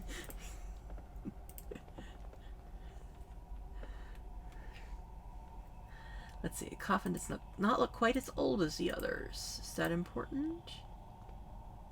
This niche is empty. And in the middle, some old pages lie haphazardly in the coffin lid. It is as though they had been dropped here from the upper hill long ago. They bear faint notes written in a trembling hand. Here we go.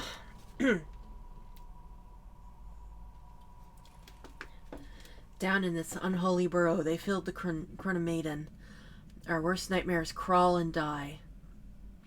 Sorry, in the feared Chronomaiden. Resting down here are the dauntless, those who dared enter the lair of the snake and the bird. Snake and the bird. Each of those men and women crossed the path between. They walked through the mist to the other side, where the ultimate truth screams in terror. And then they returned. These are my ancestors. Amongst the dead stones of the Chromadian lie the proud Leidson, reduced to something far worse than dust or ashes. Oh, achievement. The whole story. Read all letters, notes, and diaries in the game. So we're not getting any more notes and diaries in the next chapter? Interesting. Could that blasphemy in the coffin be Aunt Mare's true legacy? No, I shall not accept this fate for myself. Engraving on the coffin is so badly eroded that the name is barely readable. Mare Leidson. And...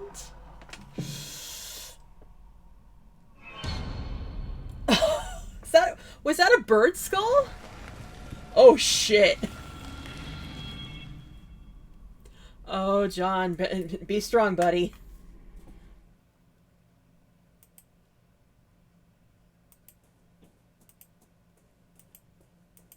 Oh, I can faintly see eyes are adjusting. We're in a cave. Is this the same cave? Are we perhaps having a traumatic flashback?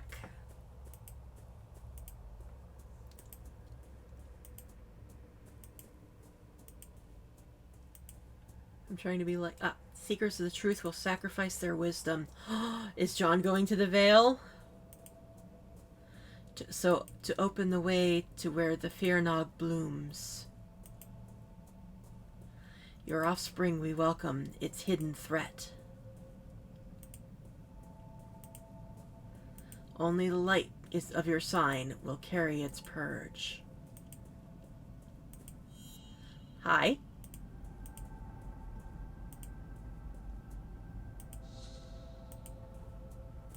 Getting jump scared by the mask faces.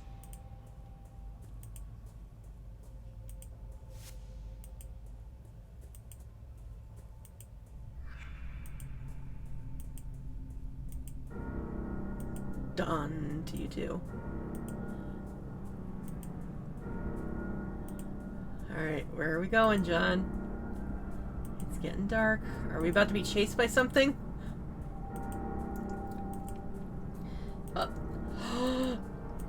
We're being watched. The eye of the bird.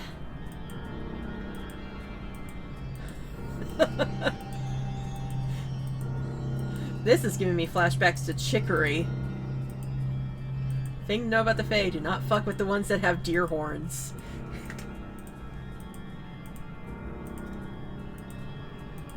That eye, that is a messed up eye. Is that... I'm assuming it's the eye of the bird, because, you know, that's the whole theme of the games. I really wonder if we're crossing the veil right now. Jeremiah! We found him! Devitt? Is that really where the chapter ends? Achievement unlocked. Complete the third. Amazing. Yeah, we have gone into the shit now.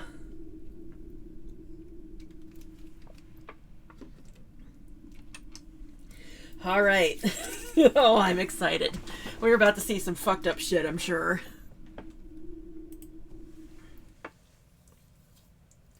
Did we get our sleep on? Yes. Previously on The Last Door. After Kaufman's sudden death, Dr. Wakefield travels to the island of Islas Moor to search for the ancient Chronomaiden, a supposed path to the other side. He discovers the island inhabitants hide a terrible secret. They instill a primordial terror in ritual subjects for them to cross the door and come back as hideous abominations. This hole was made for me, let's just say. Wakefield himself is subjected to this ritual and transported to an endless land of fog, where he finally seems to meet his missing patient, Devitt.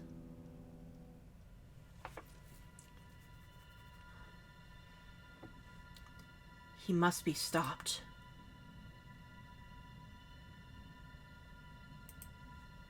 Who's saying that? Is Alexander saying that? Because that's Alexander.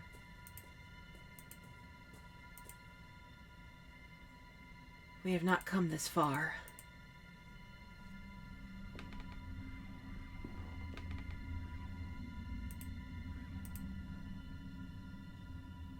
To see our work ruined now. Alex, what are you doing?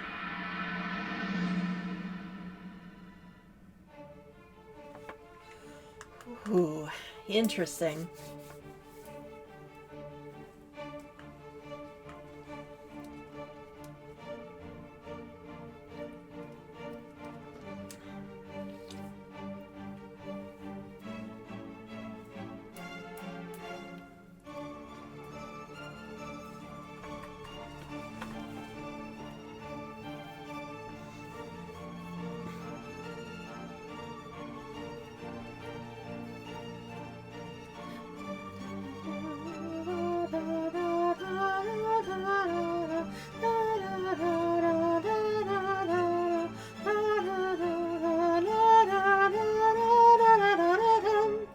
Them to the previous, doing so will get the wild hunt on your ass. Yeah, that sounds about right. Yeah, I feel like there's a lot of crossover here. As Faz said, that there's very little difference between the Fae and the Great Old Ones when you really think about it. We left the black waves of the sea behind and walked through the mist. At times, gusts of wind parted the mist, revealing a barren landscape under a dying sun. At first, I could not contain my many questions, but Devitt's only reply was a grave silence. Eventually, I lapsed into an uneasy quiet and resolved to follow my patient, I know not where. We wandered through the vast desert without any apparent goal. On occasion, vague shapes appeared in the distance, crumbling towers and abandoned cities, lost amongst the rippling dunes. The passage of time lost its meaning. I had traversed that world all my life, all the world's life. Our journey was eternity. Then the man at my side, whom I had followed so long, stopped. He spoke for the first time. We are nearing the threshold. It is the starting point, Doctor. The first place to look. I will be waiting on the other side. And then he disappeared. Remember this. I will not be here forever. Darkness will light your way, but then you will be alone. Season 2, Episode 4, Beyond the Curtain. Oh boy. And Jeremiah's gone. What could my companion have meant? The threshold. I knew of this. Strange memories returned for me from another life, something in the desert. Those cryptic words, darkness will light your way. It was not the first I had heard them. They were from a dream, a terrible dream when I had begun to follow... Ah, slow down!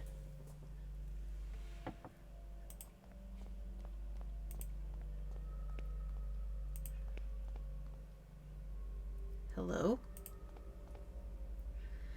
In this place, the ancient shadows created by human reasoning tremble in sheer terror.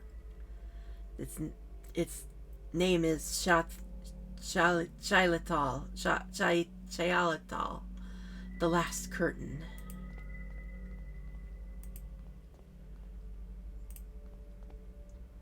The scorching light of this dead sunset pleads through my petrified fingers. My eyes burn. I feel them melting like candle wax.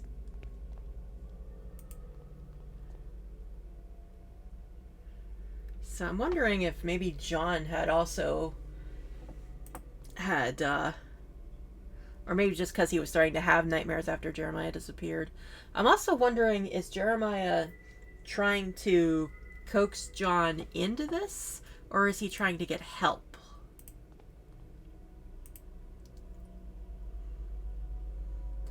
These ruins, built by beings long forgotten, grant access to the last threshold. You are welcome to enter the ruins, but you will need to find your own key in order to reach the threshold. Find your own key. The man at the entrance said that these ruins contained the access to the threshold, but I see nothing. Devitt said it is the starting point, the first place to look. Darkness will light your way. What did he mean? Probably means you gotta go in blind, John. Looks like a poster for a theatrical show, but it has neither a title nor a date. Perhaps it will prove useful. That looks like the poster for the Four Witnesses.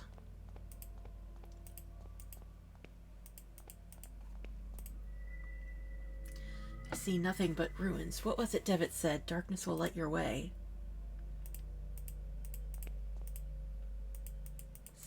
Let's see.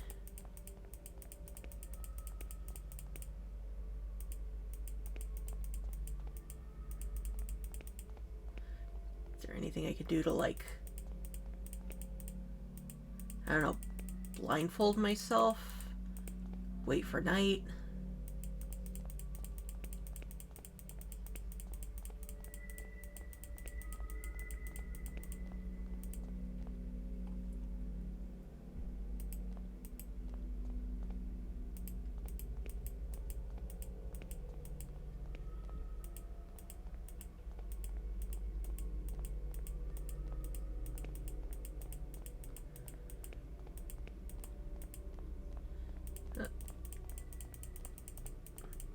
See, did I come from here or did I come from the other way?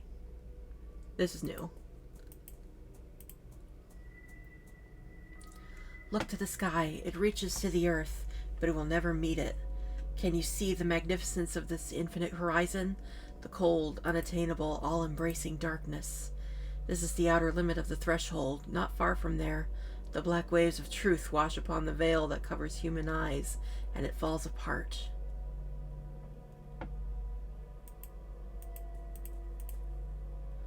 Path winds into the forest, but the trees are too dense for me to go any further. There is no death but rebirth. There is no void but awakening.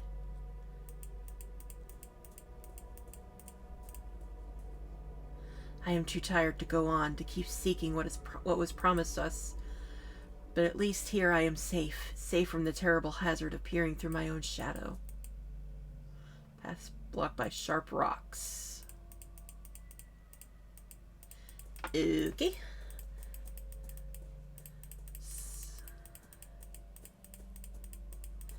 So it almost feels like this is... Oh, there's another person. I was going to say, I'm starting to wondering if this is a little bit more visual novelist-esque versus, like, inventory puzzles. Raise your arms, for the wind calls our name. The hour has come for us to take flight one last time.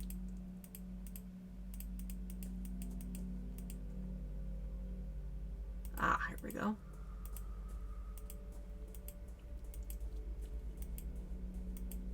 Found a house.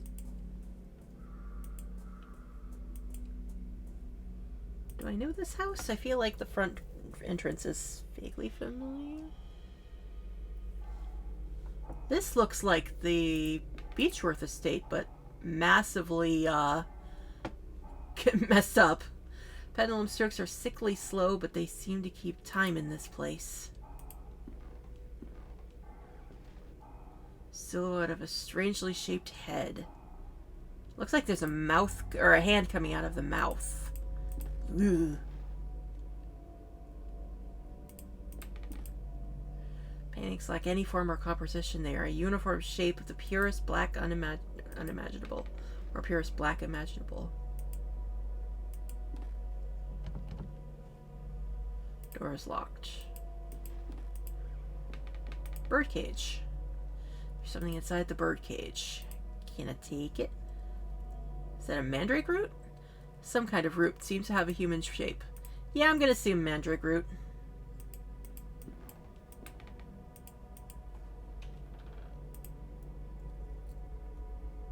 Oh, wait, I think I missed a door.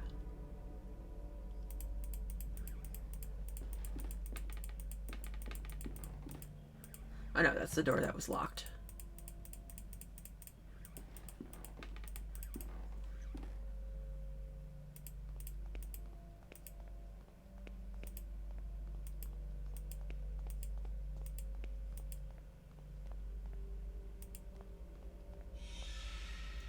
Hello. There's something inside that cage. A shadow staring at me with dead eyes.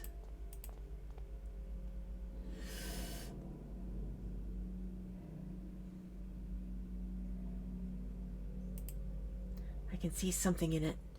No, through it. As though it were staring into a dark void. Off in the remote distance, colorful shapes flow in seemingly impossible patterns.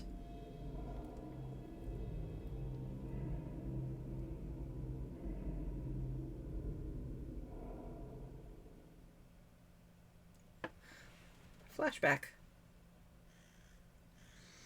Jeremiah Devitt, Edward Street 24, Westminster, London. Correct. I should cease stalling and send it. Set the plan in motion. But what then? Laid my old friend through this dangerous journey. Who is that? Was that Anthony? The shadow is gone. That wouldn't have been Anthony, would it? Because Anthony died. There's something on the cage floor. A rusty key.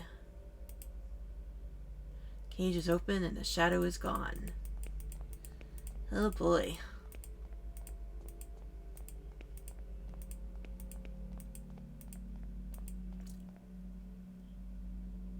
Please tell me I didn't just see the Mandrake's head move. Or please do tell me, because I don't think my eyes were playing tricks on me there.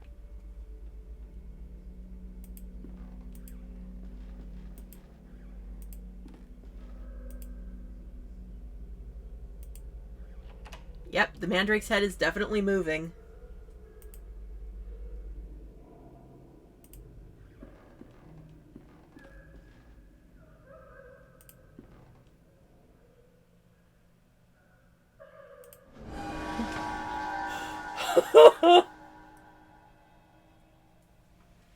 Well then.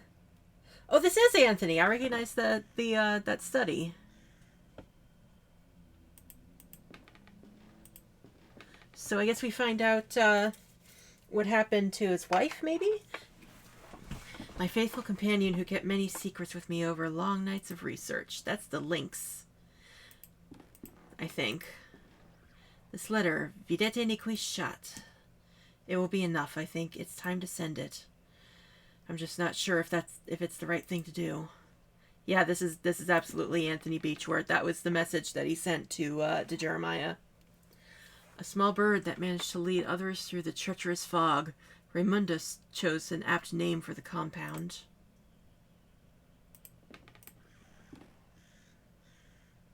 The words of my father, so much has happened because of them.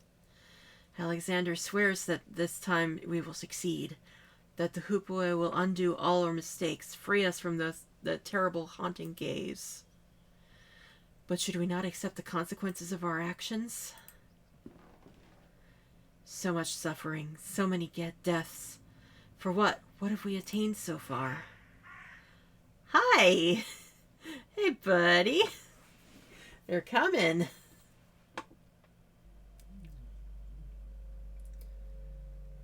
The shadow has vanished. Slate disc. Black disc is made of something like slate. So yeah, I feel like that was a representation of Anna Beechworth. But to what purpose? I was like, if she was still there, I was going to put the mandrake root here, like give the baby back, because that's one of the mysteries we haven't figured out yet, was that at some point it seemed like Anna and Anthony Beechworth had a child, but I saw no signs of the child, and I'm wondering also if that was an indication that maybe that's what killed Anna ultimately, like maybe she was weakened by childbirth, and because the help left because of Anthony's abuse, nobody was there to help her.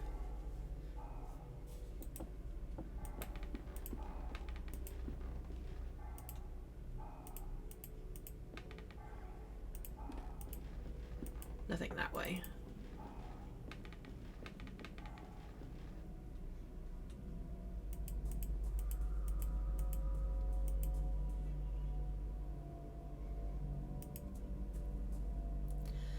Rocks have been piled against the wall, as if to conceal something.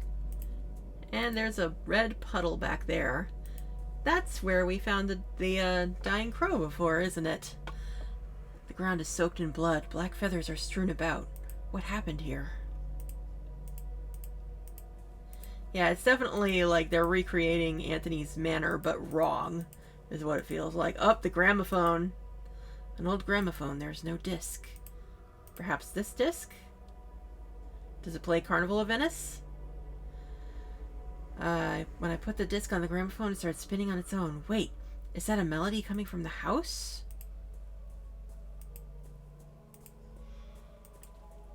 Yep, that's the Carnival of Venice. That's the theme that was playing on the gramophone in episode 1. And the lights are on.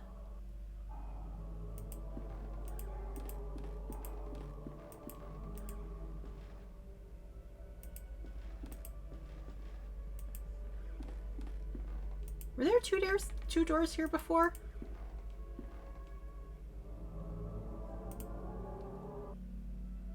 Lights were on before too? Oh, I must have missed it then.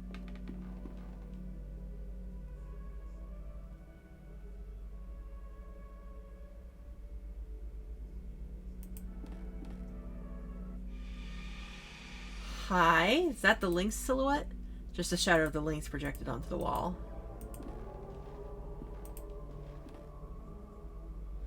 A lynx. I took it for a stuffed lynx at first, but it's actually made of wax. Oh my, I accidentally broke off a piece of its mouth. Well, I have a lynx jaw now, and no key in the mouth this time. Hatch is locked. Just yeah, no. Thought it might have been one of those, like, use your memory from the previous game to abstract your way through something, but no.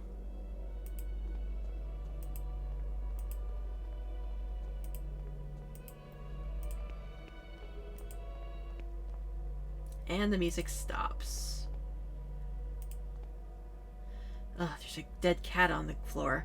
I think it's rotting. It's her. Eyes are missing. Oh, Alfie! Oh, poor Alfie. There's something on the floor beside her mouth. It's a key.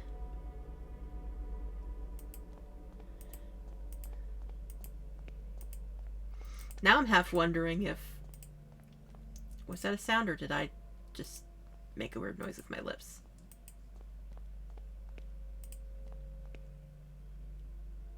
No, okay. But yeah, now I'm wondering, because one of Anthony's eccentricities when he was starting to go crazy was that he really hated the cat Alfie and blinded her because she, I assume she, because she supposedly knew something, or he suspected she knew something.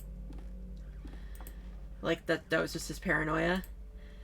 So I'm wondering, since I said that people going into the void are turning into creatures. I hear creaking. That sounds like Anthony's body.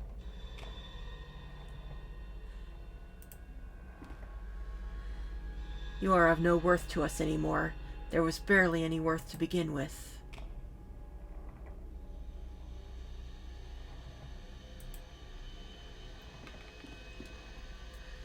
Is this really the best option on your supposedly brilliant mind could envision?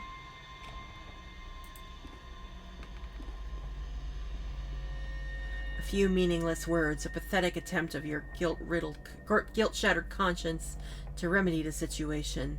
And then you hoped to wash the blood from your hands with a cheap exit. The cheap exit. Is it talking about Anthony's killing himself? Or...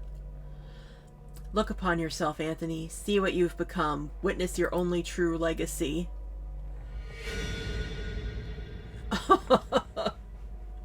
Swinging like a pendulum. Is that Mr. Beechworth?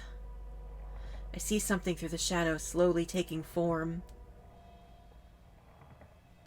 Okay. What about that? Hello?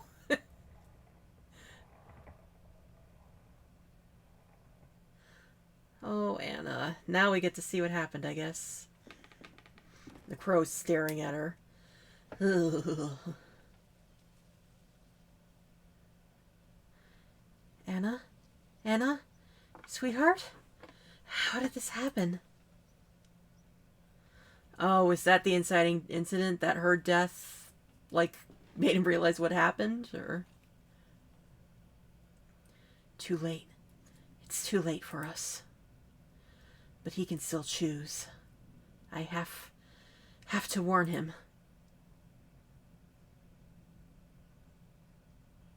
Whee!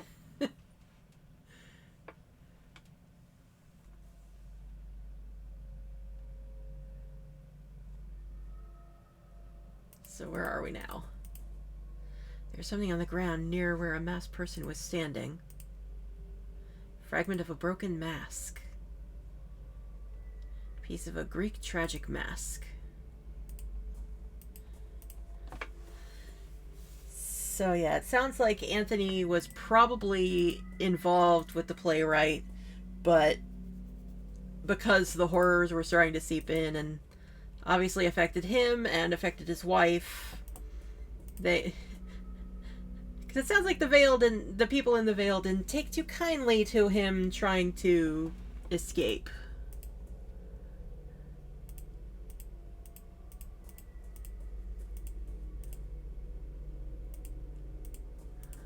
Okay, so this is all where it was before. If I go this way again... Now we're on the beach. We're literally just reliving the last several chapters. Because this is I think this is the beach where episode 2 took place.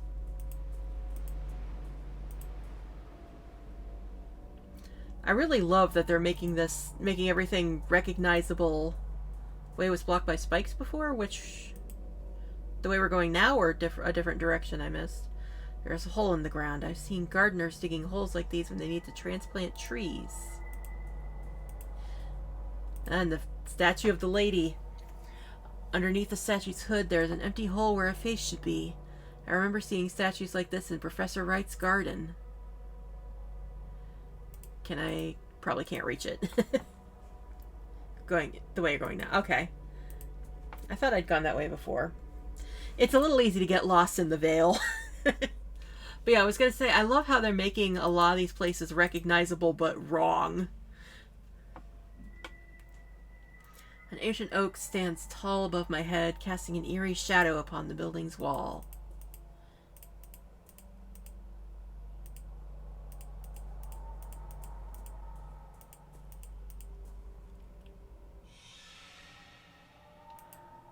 Is that Jeremiah on there? A shadow of a child is sitting in the corner, shaking in terror. Is that Jeremiah? You okay, buddy? As if peering through a keyhole, you can see things. I can see things moving in the darkness.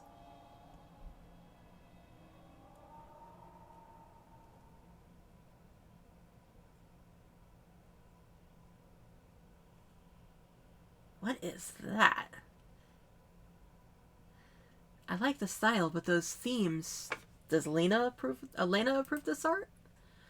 You have not lost your sense of old humor, Alexander, even after what happened. Do you not recall that sight? I would erase the memory if I could.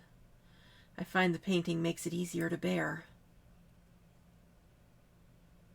Ah, so this is another member, I guess. The possibly third witness? Wait, no, because the witnesses were Alexander, Jeremiah, Father, and Anthony, so maybe not. What brings you here anyway? It has been years since we have heard from you. I thought our old house had been long forgotten. Listen, Ashdown, what if I told you I found a way of crossing safely? Oh, maybe he was the fourth witness, or Jeremiah was the fourth, but you know what I mean. I need to like look back at the VOD and see if I remember what the if I remember all the faces that were there. But I'm wondering if that's another member of the club. Dazzling light shines through the window. And the eye of the bird written on the blackboard. Shape of an eye is painted there.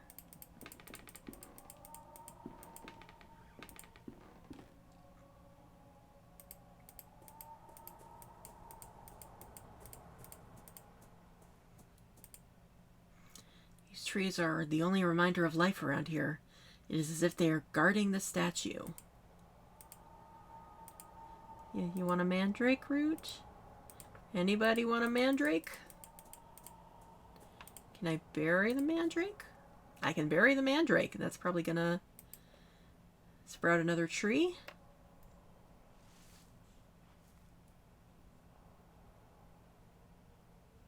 It is well covered. Planted the root in the ground. Do I need to water it? Is this a leave and come back kind of puzzle? Puzzle games like doing that. Nope, not quite.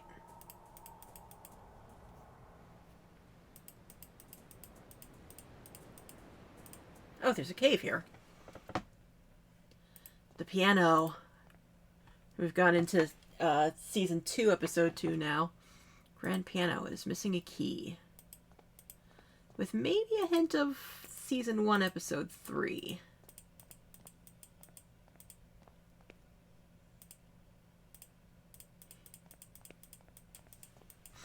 If you see me occasionally clicking on something that seems arbitrary, I swear there's a reason I'm thinking of it.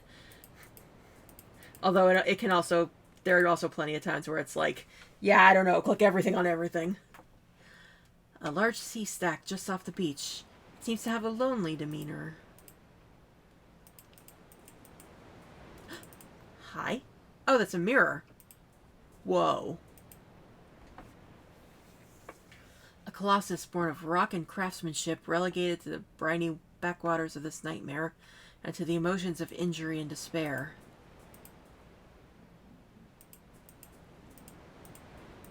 This is messing with my head.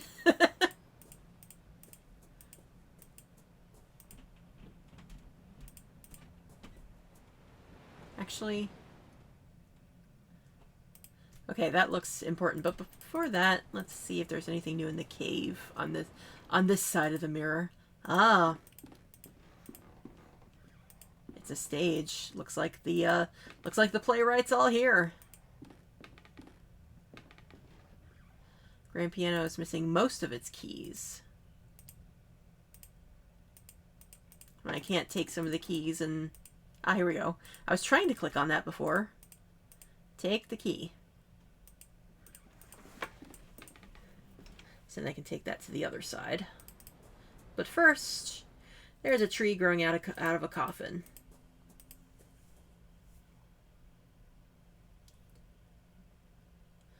There are two curious symbols engraved on the statue's stone.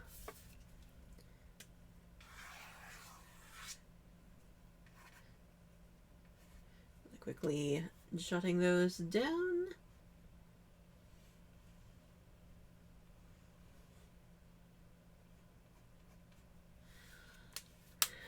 Looks like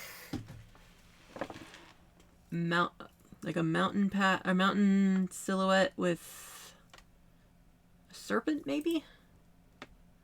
Serpenty dragon thing. Massive tree has grown underneath the coffin, bursting it open.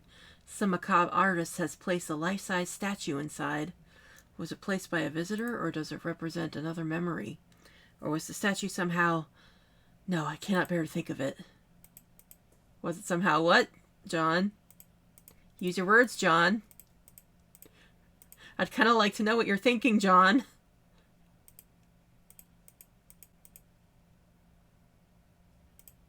Oh, there's things in a different distance I can look at.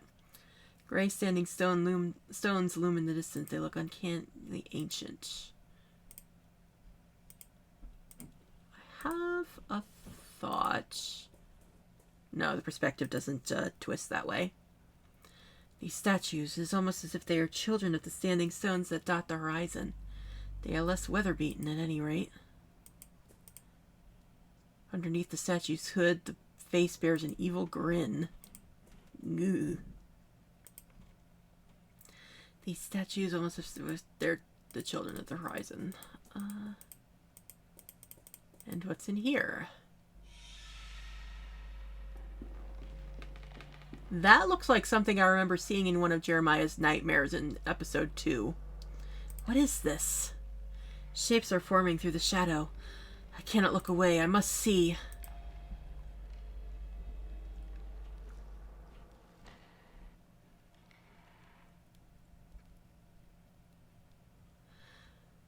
Yeah, during a storytelling sequence, there was someone in the window. It was like all dark, but the light through the window. And one of the windows literally just had a humanoid figure just spread eagled across the window. His name is Professor Wright. Right, yes, I had recently had occasion to meet a disciple of his. He referred to himself as a psychotherapist. I had the impression that Wright's methods more closely resemble those of my trade than of yours. He is eccentric indeed, but I think his thesis may be proven correct. If so, we might have found a way of reaching the threshold without attracting the attention of the custodian. A shortcut, you might say. A shortcut through the veil. The problem is the method itself. It has some unusual requirements, and we need a man of great sensitivity who knows the peril of reaching the door. So that just confirms, I mean, it was pretty obvious, but that confirms that they were the ones who sponsored Dr. Wright. Ah, another mirror. Planks have been nailed over the windows, but to what purpose? There aren't enough planks to provide protection or keep the light out. Giant drawing of an eye, yet it looks more like Saturn rings surrounding it. Wonder if that's a clue, perhaps, that it's, if that's like a galaxy, maybe. Now we're going to myself, but older? Ah, it takes us back here.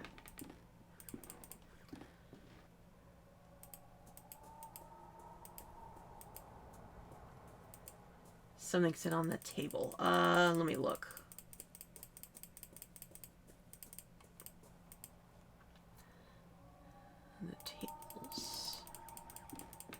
Nothing on these tables. Ah, there is something on that table. Thank you, Matt. Looks like a music sheet was left on the desk. Ah, that would definitely be important if we're going to play with a piano. There's something wrong with this music sheet. It's backwards.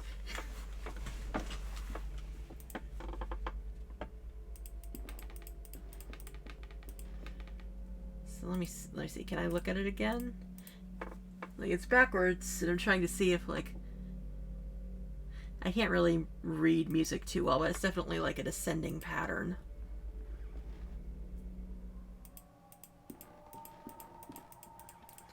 But anyway, the piano in the cave is where this key would go. I like the assumption that the piano is even going to be in tune once we do that, I'm sure.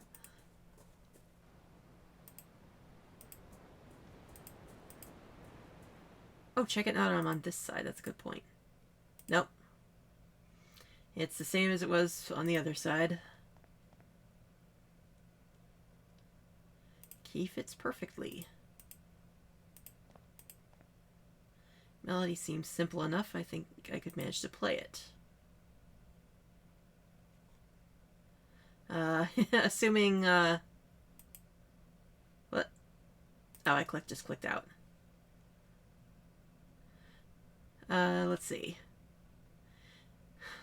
From the little I remember of reading music, it doesn't look like, there's any sharps or flats, so we're going all white keys. And not that key.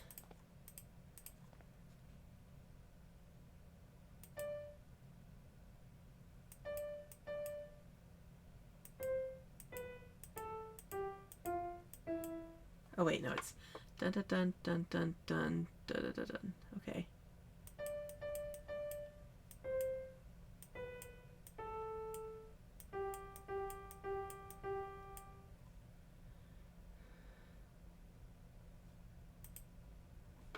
Ah! Okay, that helps. Hold on. Something about the sheet goes fa fa fa fa, sol la ti do do do do. Okay, so we want to start with do.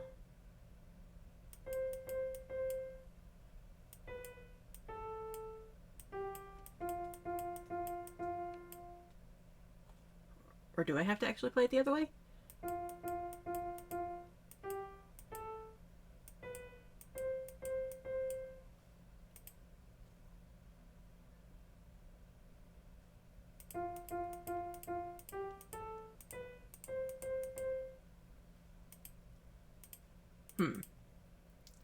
Maybe I do need to find a way to flip. No?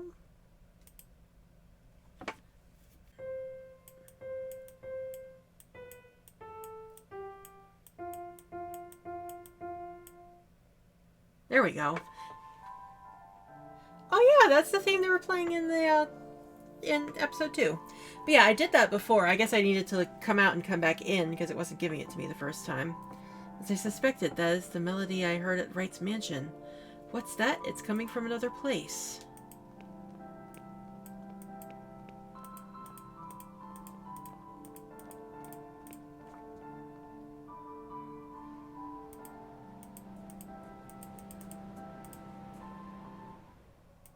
Huh?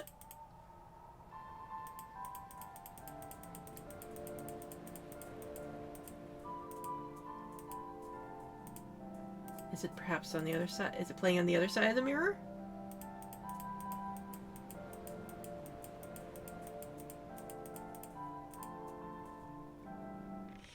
Oh my god! Terrifying shape looms where the piano once stood. It is being pulled on threads like a monstrous puppet. The threads converge on a distant point. Something is taking form there in the darkness. I don't like that growl.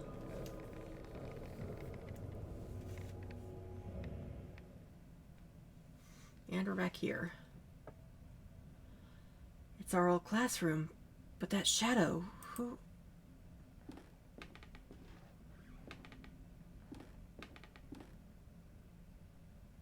This is not possible. The shapes beyond the light. My fingers. No, do not come any closer. My hand! My hand!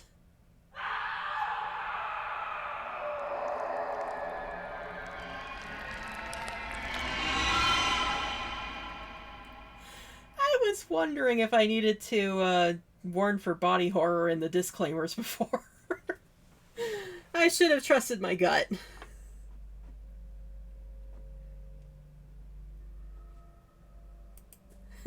Well, that sounded pleasant indeed. There's something on the ground where the masked person was lying. Another piece of the mask. Okay, so it looks like we have both eyes. Need to find a third piece.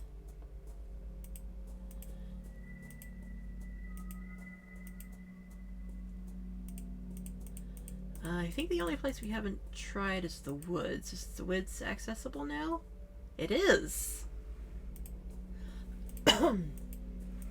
So I'm guessing now we go into Anthony's life. 2 curious symbols engraved on the stone. Hey, wait, I was looking at that.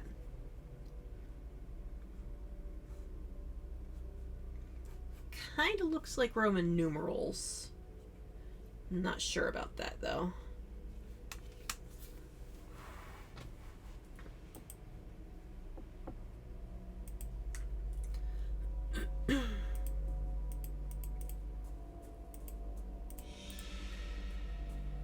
Oh, hi. I didn't even see you there.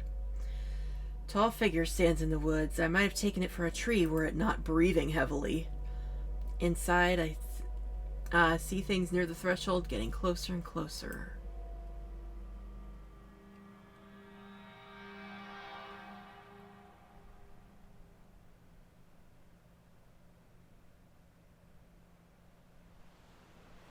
Hey, it's the boys! Back at simpler times.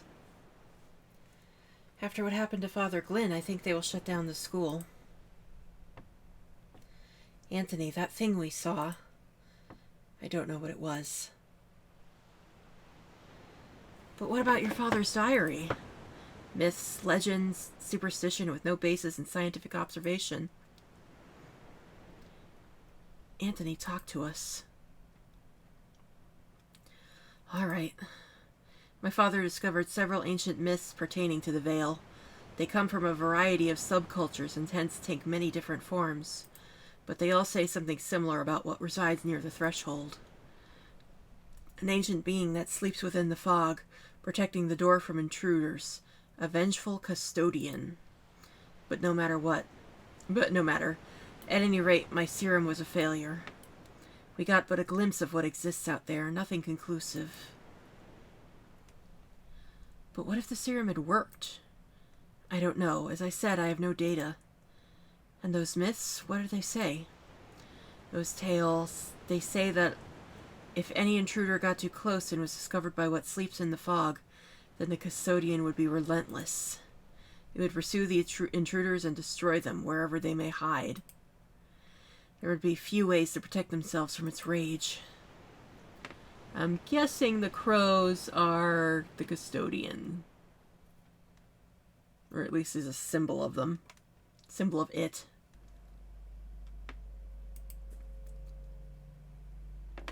Another symbol.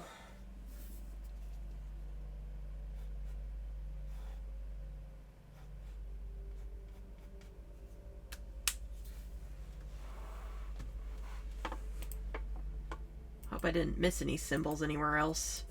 So methinks I'm gonna need to know them. Ah, well there's the weird V again.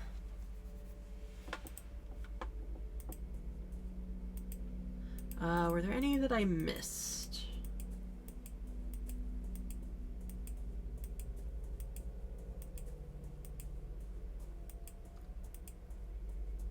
No, nothing else but the grave. Or the stone. We don't know that it's a grave necessarily.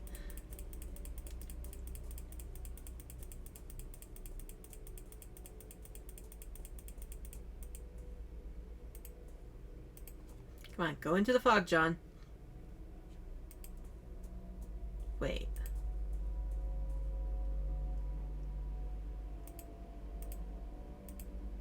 Huh. Is that perhaps a sign of a path we need?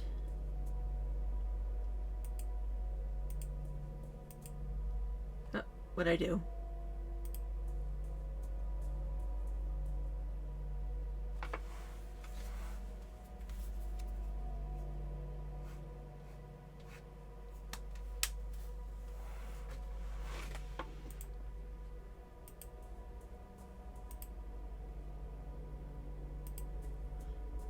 I don't know where I'm going.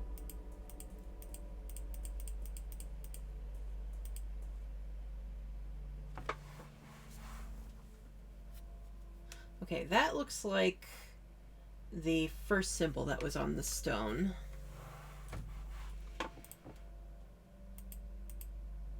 To what purpose? Is that like indicators of where I need to go? Is this like the sound puzzle from episode 3?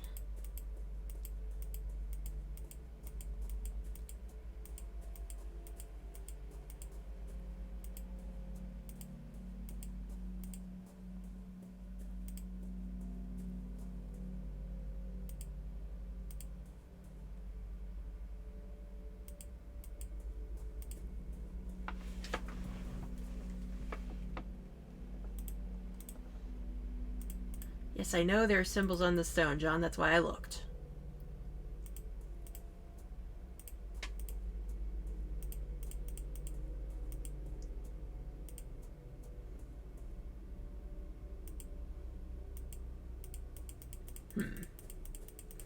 Just to experiment, I'm going to hop out this way.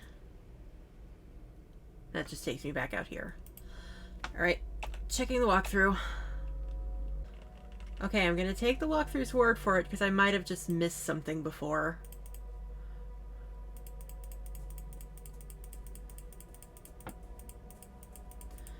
Because, yeah, it is, according to the walkthrough, it is, based on, you basically follow the symbols from what you saw before, but, I apparently missed a couple. And I don't want to just stagger around trying to find them, so I'm just going to take their word for it, like I said. Okay, so first did that one, and that one.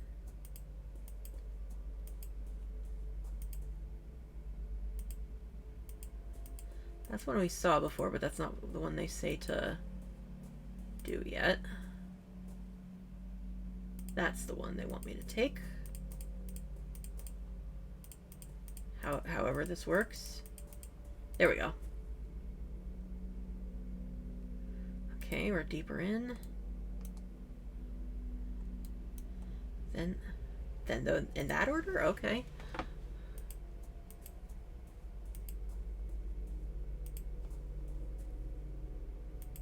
Now we're looking for the serpentine-shaped one.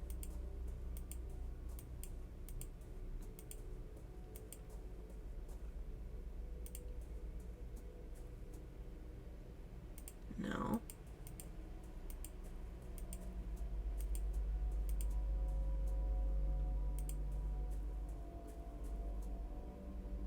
There it is.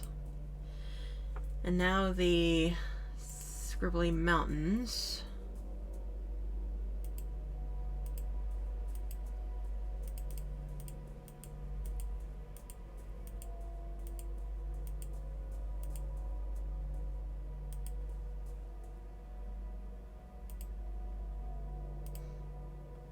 Okay, just making sure this wasn't a trick of the eyes and like I didn't have it backwards or something. And then the two we saw outside.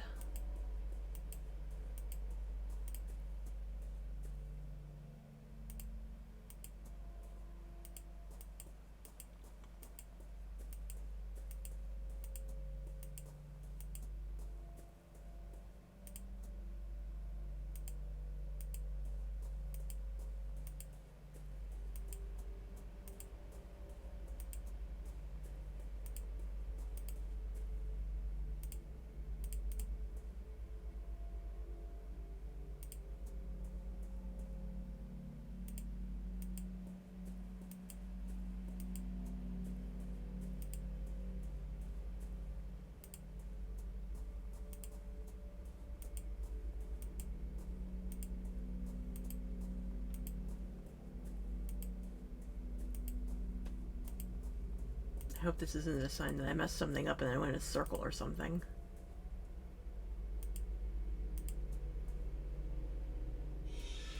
Ah! We got the jump scare. Hey, Jeremiah! Is this Devitt? A shadow strongly resembling my patient stands in the clearing. I can see through it, just like the other shadows. 4 men are making careful preparations. I know not for what.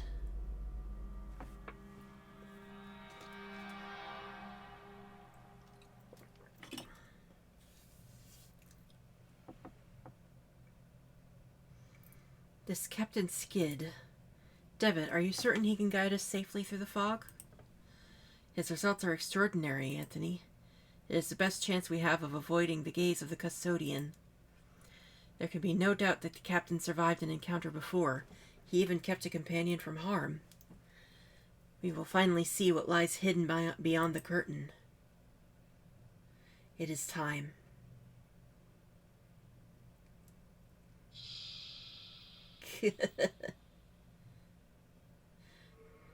So, needless to say, the ritual went fine.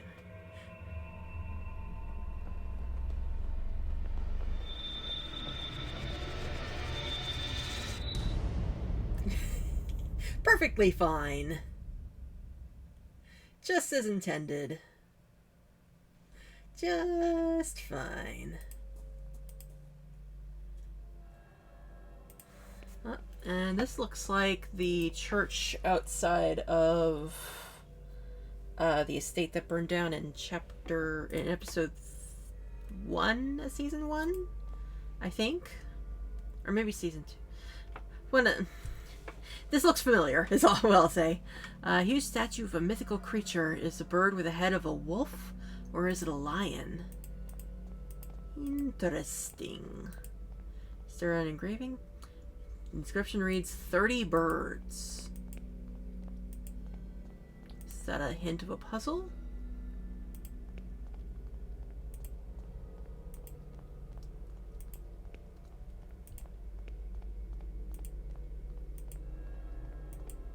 I was half expecting things to appear on the stairs. An enormous black feather. Despite its size, it is extraordinarily lightweight. Well, it is a feather. In another world, the sight of a giant raven's feather would be soothing. This summit rises above the fog, though all I see is fog and an endless ocean of clouds.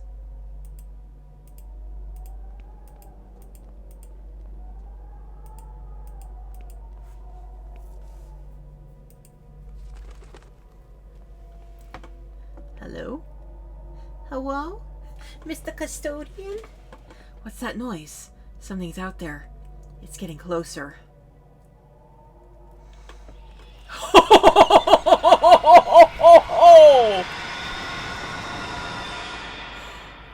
Wow. That's some good shit right there.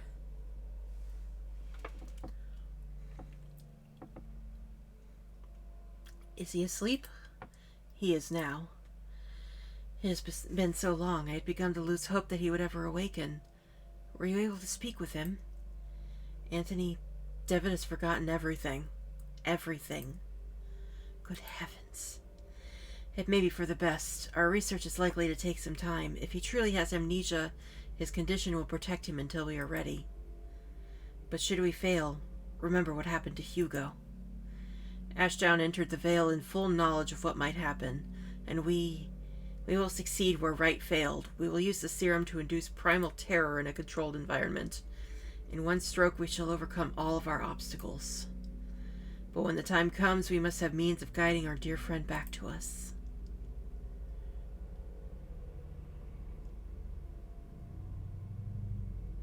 There he will be safe.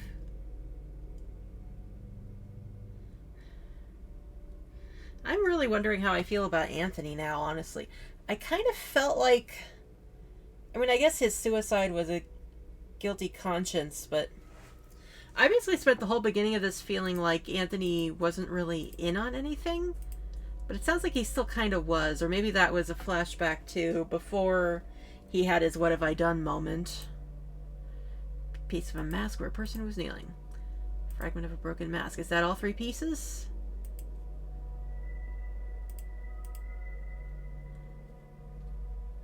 An eyeless mask. It is similar to the one I found in Alexander's safe house in London.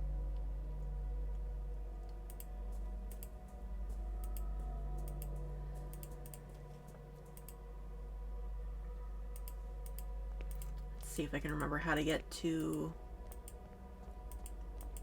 anything, I guess. Is this the threshold? Is this where we needed to go before? I think it is. So I feel like the correct answer here may be to put on the mask. Darkness will light your way. Can I put on the mask? I can! Oh, hi! Is that the faint, pixelated figure of Alexander back there?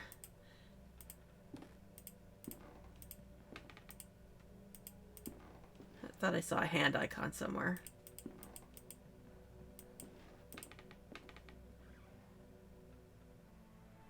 Yep, that's Alexander. Welcome, Dr. Wakefield. Alexander Dupree? Yes, I have been waiting for you. We all have. I was in that pit in Elis Moor when suddenly I found Devitt, but he disappeared. I journeyed through the fog and found myself here, but how is this possible? Ailish Moor. Now I know the pronunciation. Thank you, Alex. Ailish Moor. I do not know that name. Many paths in our world lead to this place, Dr. Wakefield, and I only know a few. Some are Zha'ilathal's mirrors. You see the truth leaking into our world, and in others you see yourself. I knew you would reach us at last. He was certain of it. He? The first founder of the Order, the Artifacts. Do you not yet know his name? Anthony Beechworth? Do you mean Mr. Beechworth? No, Anthony started the group at school, but by the end of his life he had lost the determination to go any further. Okay, so yeah. Do you not know his name? Hugo Ashdown? No, Hugo came long before the rest of us, but he made a terrible mistake. He peered into his own truth, and he was transformed. Oh, so Devitt started this? Do you mean Mr. Devitt? Truth can be hard to accept. Yes, Jeremiah gathered us all under the same rule. Vérité de Quichat? See that no one knows. We knew of the final truth which lay beyond the threshold. This is what the playwright was committed to finding. This was Jeremiah's obsession. The first language which is said to grant the power of creation. After our experiment at school, we realized that the path of the Ancient Ones was watched by some fearsome guardian. We needed a way to circumvent the inexorable gaze of the bird. I found Captain Skid, who had met the bird and lived. We decided to use him in a test. It was a catastrophe. We eventually found the survivors, but their memories were incomplete. Jeremiah had fared the worst. He had been left devoid of any memories that were related to our efforts. We were desperate to find a solution. Hugo tried and failed, and then Anthony and I miraculously came across a formula that had lain forgotten for centuries. At last, it was time to bring Jeremiah back into our ranks. That was nearly a disaster as well. I did not anticipate Anthony's sudden madness, or the extent of Father Ernest's decline. Mercifully, Jeremiah's life was spared. But something else was wrong. When Jeremiah reached me, he did not remember everything. He had changed. He told me he was going to put an end to all of this. He still means to acquire the first language, but he wants to use it to ruin our work. He has already crossed the threshold, and once he learns the final truth, none of this will ever have existed. The Order, the Door, or ourselves. You must stop him, Doctor. You must stop him before the curtain closes forever. Is this, There's no time. You must decide. Well, into the curtain we go. Please tell me that's not the end. Devitt's fate saved Devitt's life. Once more I found myself enshrouded in dense fog. Gradually, the fog dissipated, revealing a busy street in London. Dizzy and exhausted, I wandered the streets until, at last, I returned home. I barely recognized it. I crossed the dusty threshold like an intruder. I noticed for the first time that I was holding the robe of the playwright in my hand. I kindled a fire and threw the robe into the flames.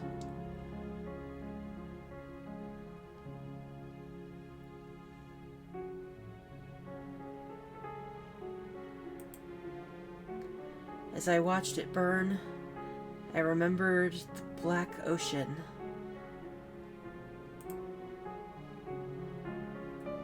I had stood there on the beach, staring up at the terrifying heights of the vertiginous Mount Kaf, where the verb is said to lie. First language, the words chanted Control, Alt, Delete, Alt F4.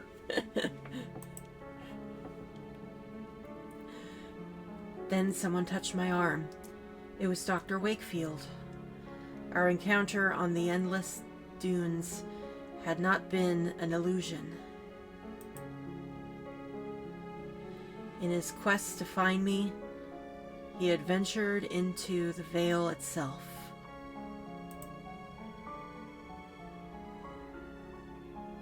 He said nothing, but it was not necessary. He had come to take my place, to sacrifice himself. Oh, that's what happened. I had no context for anything that was going on there. He stayed behind and closed the door after giving me the chance to escape.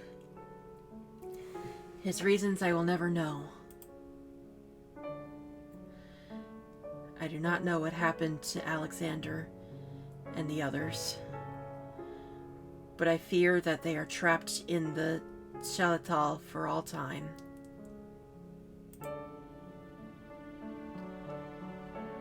I stared at the endless rain splattering against the window, and I remembered that I had something else to do.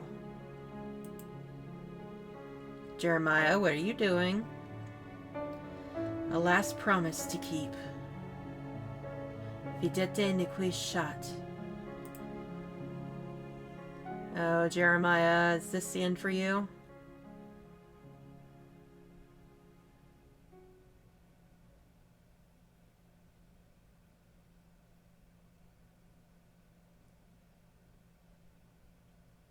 Is that the end of it?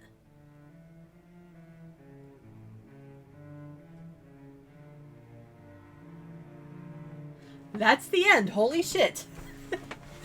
Okay, I can definitely see how some people may have felt that was kind of like a cliffhanger. I also wonder what would have happened if I hadn't gone through the curtain, or if I have a chance to go back to that. We'll let the credits roll for that a bit. I'm also a little puzzled how, like Alexander was saying, you have to go through the veil and stop him from stopping this. But going through the veil is the correct answer for saving Jeremiah. I mean, I guess that would make sense in terms of John's character. Like, John has very much been the case of, fuck this, I need to save my patient. But I feel like that was maybe explained a little hastily. Not fully clearly.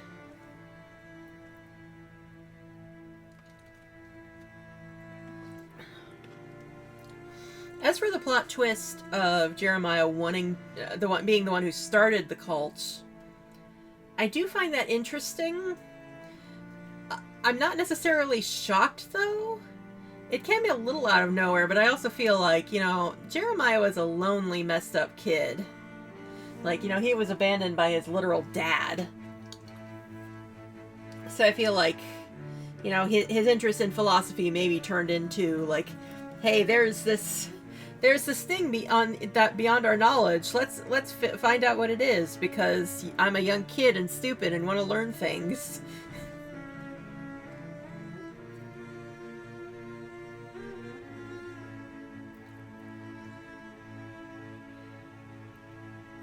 But yeah, like I'm definitely not blown away, but I am glad that I finally got the chance to play this. But this won't be the end of the stream, because I do want to go back and at least do as much of the extra stuff as I can. So once the credits are done here, first I'm going to see if I can go back to that decision point to see if it changes anything. And of course the credits end with Vedette Nikki's shot. Nice touch. The end. Oh, footsteps.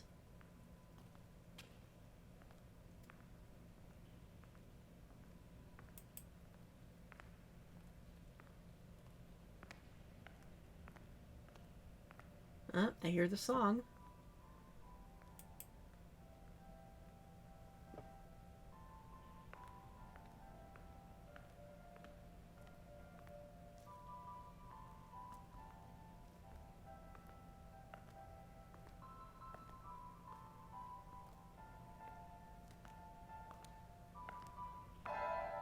Uh-oh.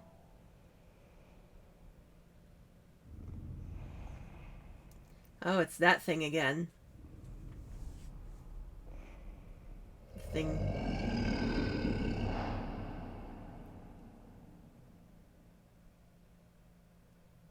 Never did find use for the jaw. That's true. Huh.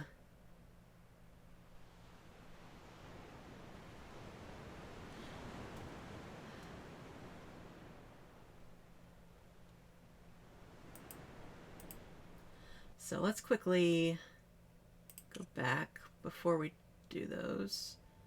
What happens if we go back to Beyond the Curtain? Continue? Nope, takes us back to the end. Alright. Well, I will clearly have to look that up later, but for now, I'm going to close this. What I'd like to do is I'd like to go back to episode 1 and play through the extras there, and also the extras in episode 2. I don't know how long they're going to take, so we'll see how long I can get. But first we're going to take a break, probably for like 15 minutes, just to keep it short. And then when we come back, we'll wrap up with the extra stuff of the last door. And I also scrolled through the walkthrough, and strangely enough, the walkthrough does not say anything about if the wax jaw or the feather can be used for anything. It literally just says to pick them up.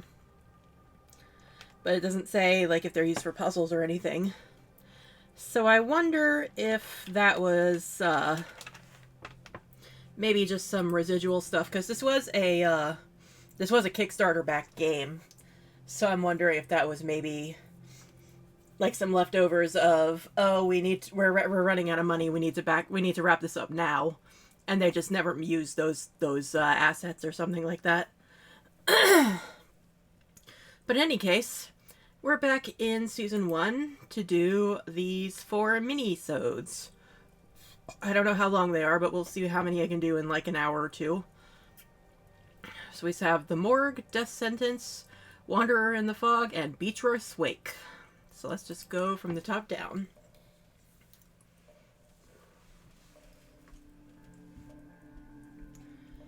There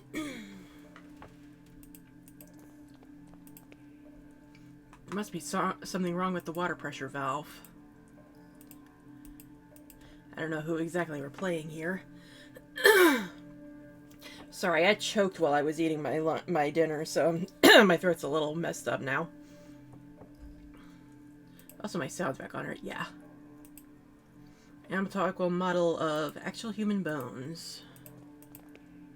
I'm not finished here yet. Ah, there's a thing.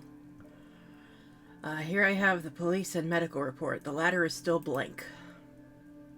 According to the The deceased name is Father Ernest Glynn. The man immolated himself. Ah, yes. This was from episode 2. See if the police report is right. Good lord, what a mess. Skin is all scorched. Cause of death is probably shock caused by the sudden burns. Horrible way of passing. What could lead a man of God to commit such an act?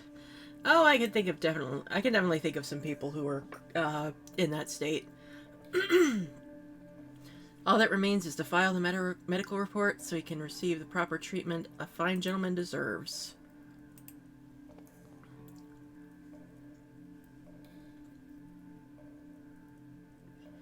This case still puzzles me. If he wanted to commit suicide, why would he do so in such a painful manner?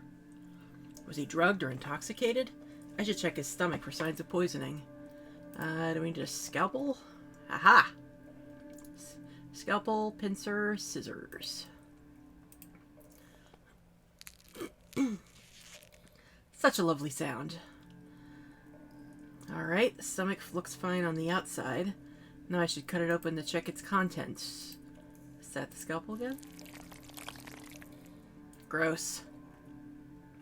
What is this? There's something strange in here. It looks like a piece of paper. He ate a note? Need something to keep the stomach open while I extract. So, pincer? It is a note. Ernest Glynn, Jeremiah Devitt, Alexander D., and Hugo Ashford. Yes. So I guess that's the name of the 4 witnesses. Crumpled note with 4 names, one of them crossed out. I think I should inform the inspector immediately. So does that mean Anthony wasn't one of the 4? I guess because he was the one who took his own life. It was a sign. That's it then. Okay, this is going to be really short, I guess. But yeah, I guess because Anthony was the one who wavered, he wasn't counted as one of the 4 witnesses.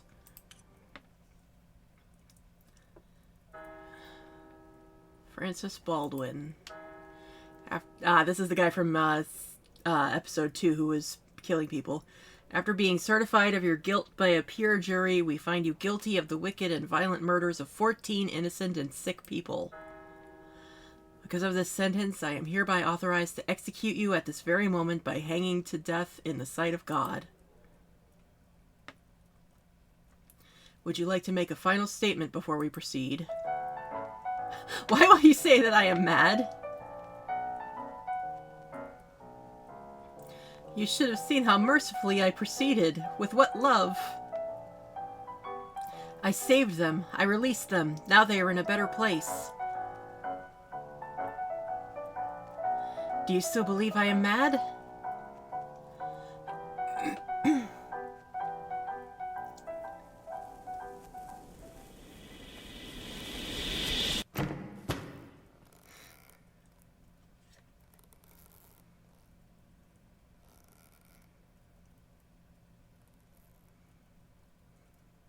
Man, if I'd known they were this short, I wouldn't have taken a break first. Wanderer in the fog? She's the only survivor. What happened to the others? They were all dead. I would like to talk to her.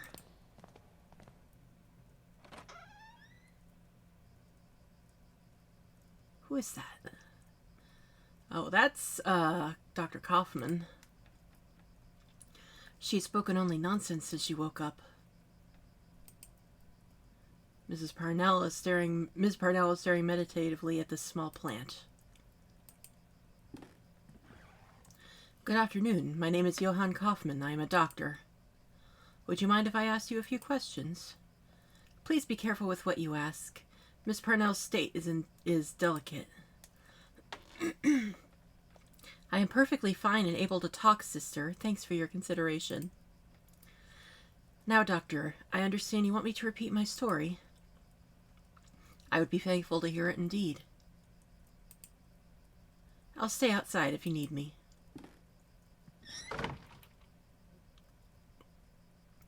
I am a sane woman, doctor, in complete control of my mind and reason. You do not dare to question it. I certainly wouldn't. Then I will commence. I woke up in the dark.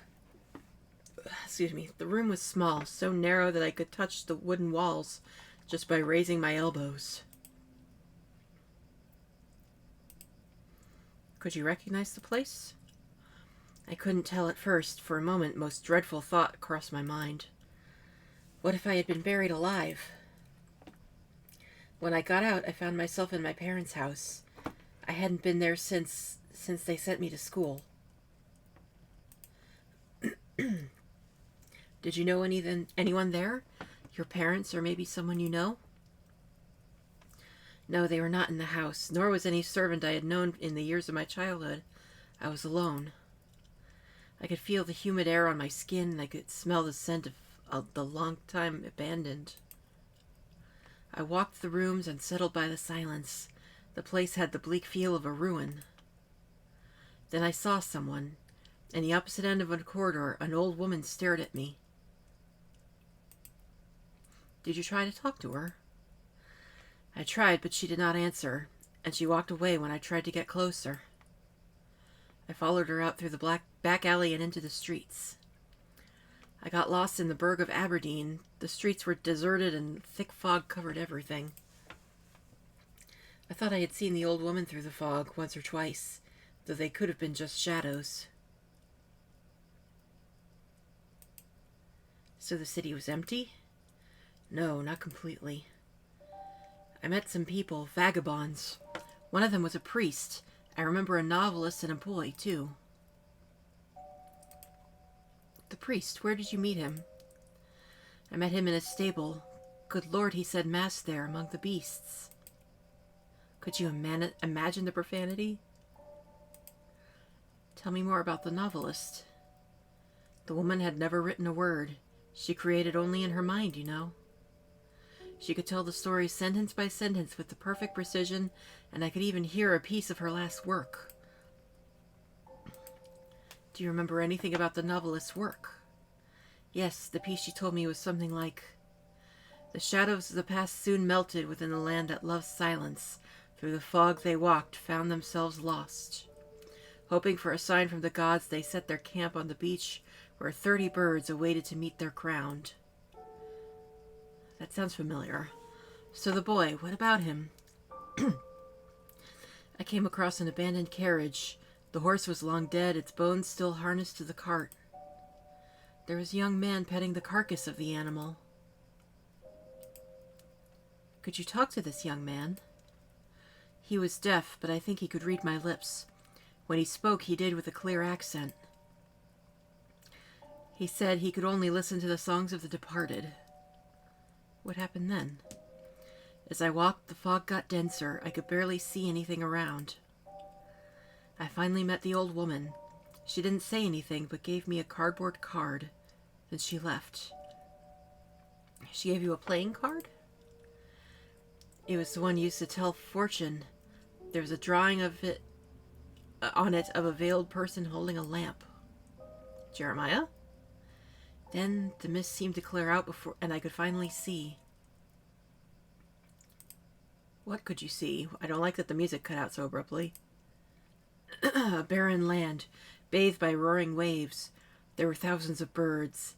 And then I realized there was something else. What was it? It was there. It looked at me. The burning dark inside, the shaking, the scream. That vision that I cannot understand. What is it, Doctor? Have I finally lost my strength of mind? I believe you. I am sure that what you lived was real. But I am afraid I currently lack any proof that can confirm your account. I am sorry. I should leave. Thank you for your time. Wait, Doctor, I have something else to say. When I first woke up here, there was something beside me. Could this be proof? It looks like a tarot card. Huh. That kind of looks like the hooded figures that were seen in earlier season 2. And Beachworks Wake. Are we playing someone here? Ah, we're playing this. Oh, is this... No, it couldn't be his son. I think he's too young to have had a son this age. This is so sad. He was most dearest to me. You know, your father was a complicated man. He had a strong character and was stubborn as a mule when he had taken a determination. He believed he had a mission in this world, though I'm not sure what he knew exactly. Not sure he knew exactly what it was. That which avoids description, the unknown, provides men with a reason to exist. So, okay, so Anthony is... Either Anna gave birth way sooner than I thought, or something. Either way, this is Anthony's son. We now know what happened to the child in question. All is answered. We're busy. We will speak later, young man. Also trying to determine age. He may be maybe high school age. Maybe he's was also at boarding school when this happened. I knew it would come to this. Your father was a terrible mess of a man. I am only grateful that he brought you to our home. Soon enough, not long after you were born, I hold no doubt that you will learn from his bad example and grow up to be a righteous gentleman. What could there be greater than the efforts of mortals who rise up from their miserable condition?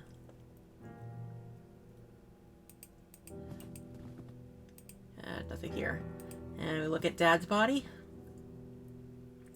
He does not look dead, but just asleep.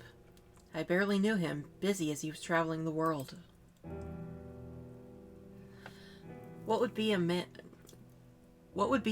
with no aspiration for the other side to inspire or lead them?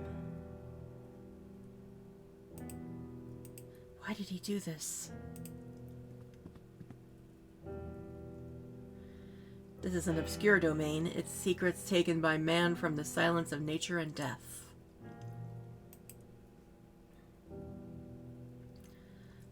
You are the young Beechworth, is that right?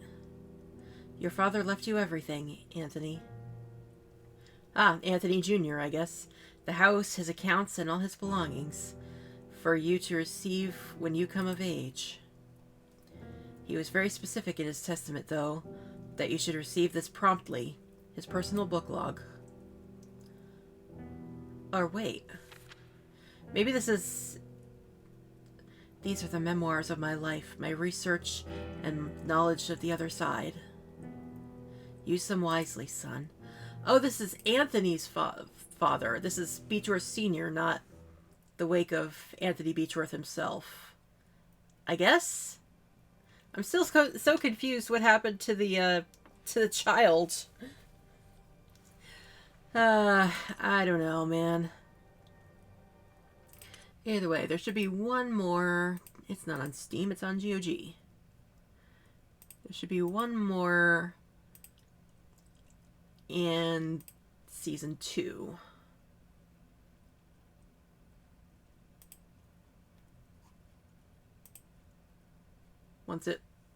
Once GOG stops locking up.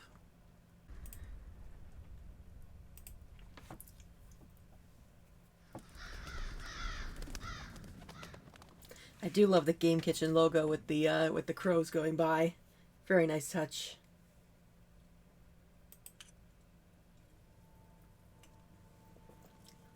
Okay, so I think this is the last one. The Mask with No Eyes.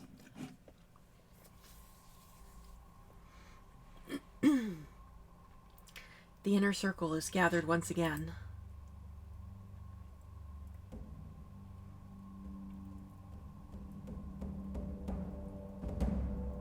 A whole cycle has passed since the last playwright traveled to the land of shadows and fog. Is this a sequel?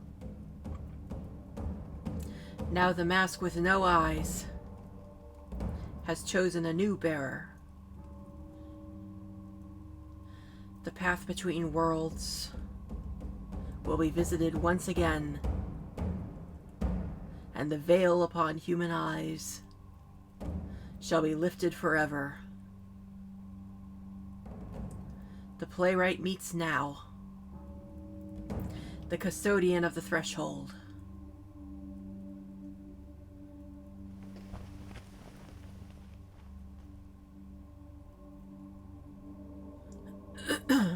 This is the scene we saw before. An ancient being guards the door of mist. May the playwright take its light and stand by its watch unnoticed.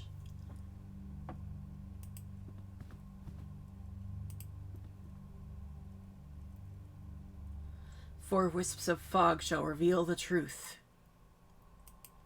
4 wisps of fog. Well, there's 4 things on the ground. The fire of dawn scorches through the barren desert.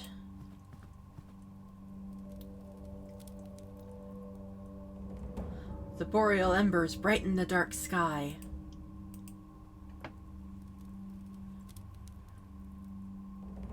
The pyre of Zephyrus glows in the dark ocean. I'm guessing that's reference to the west wind. Or was that for the east wind? I don't remember. The austral flame shines in the dark forest. The playwright will stand in the center.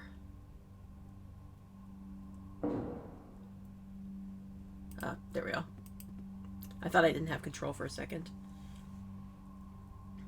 And the curtain will be drawn at last.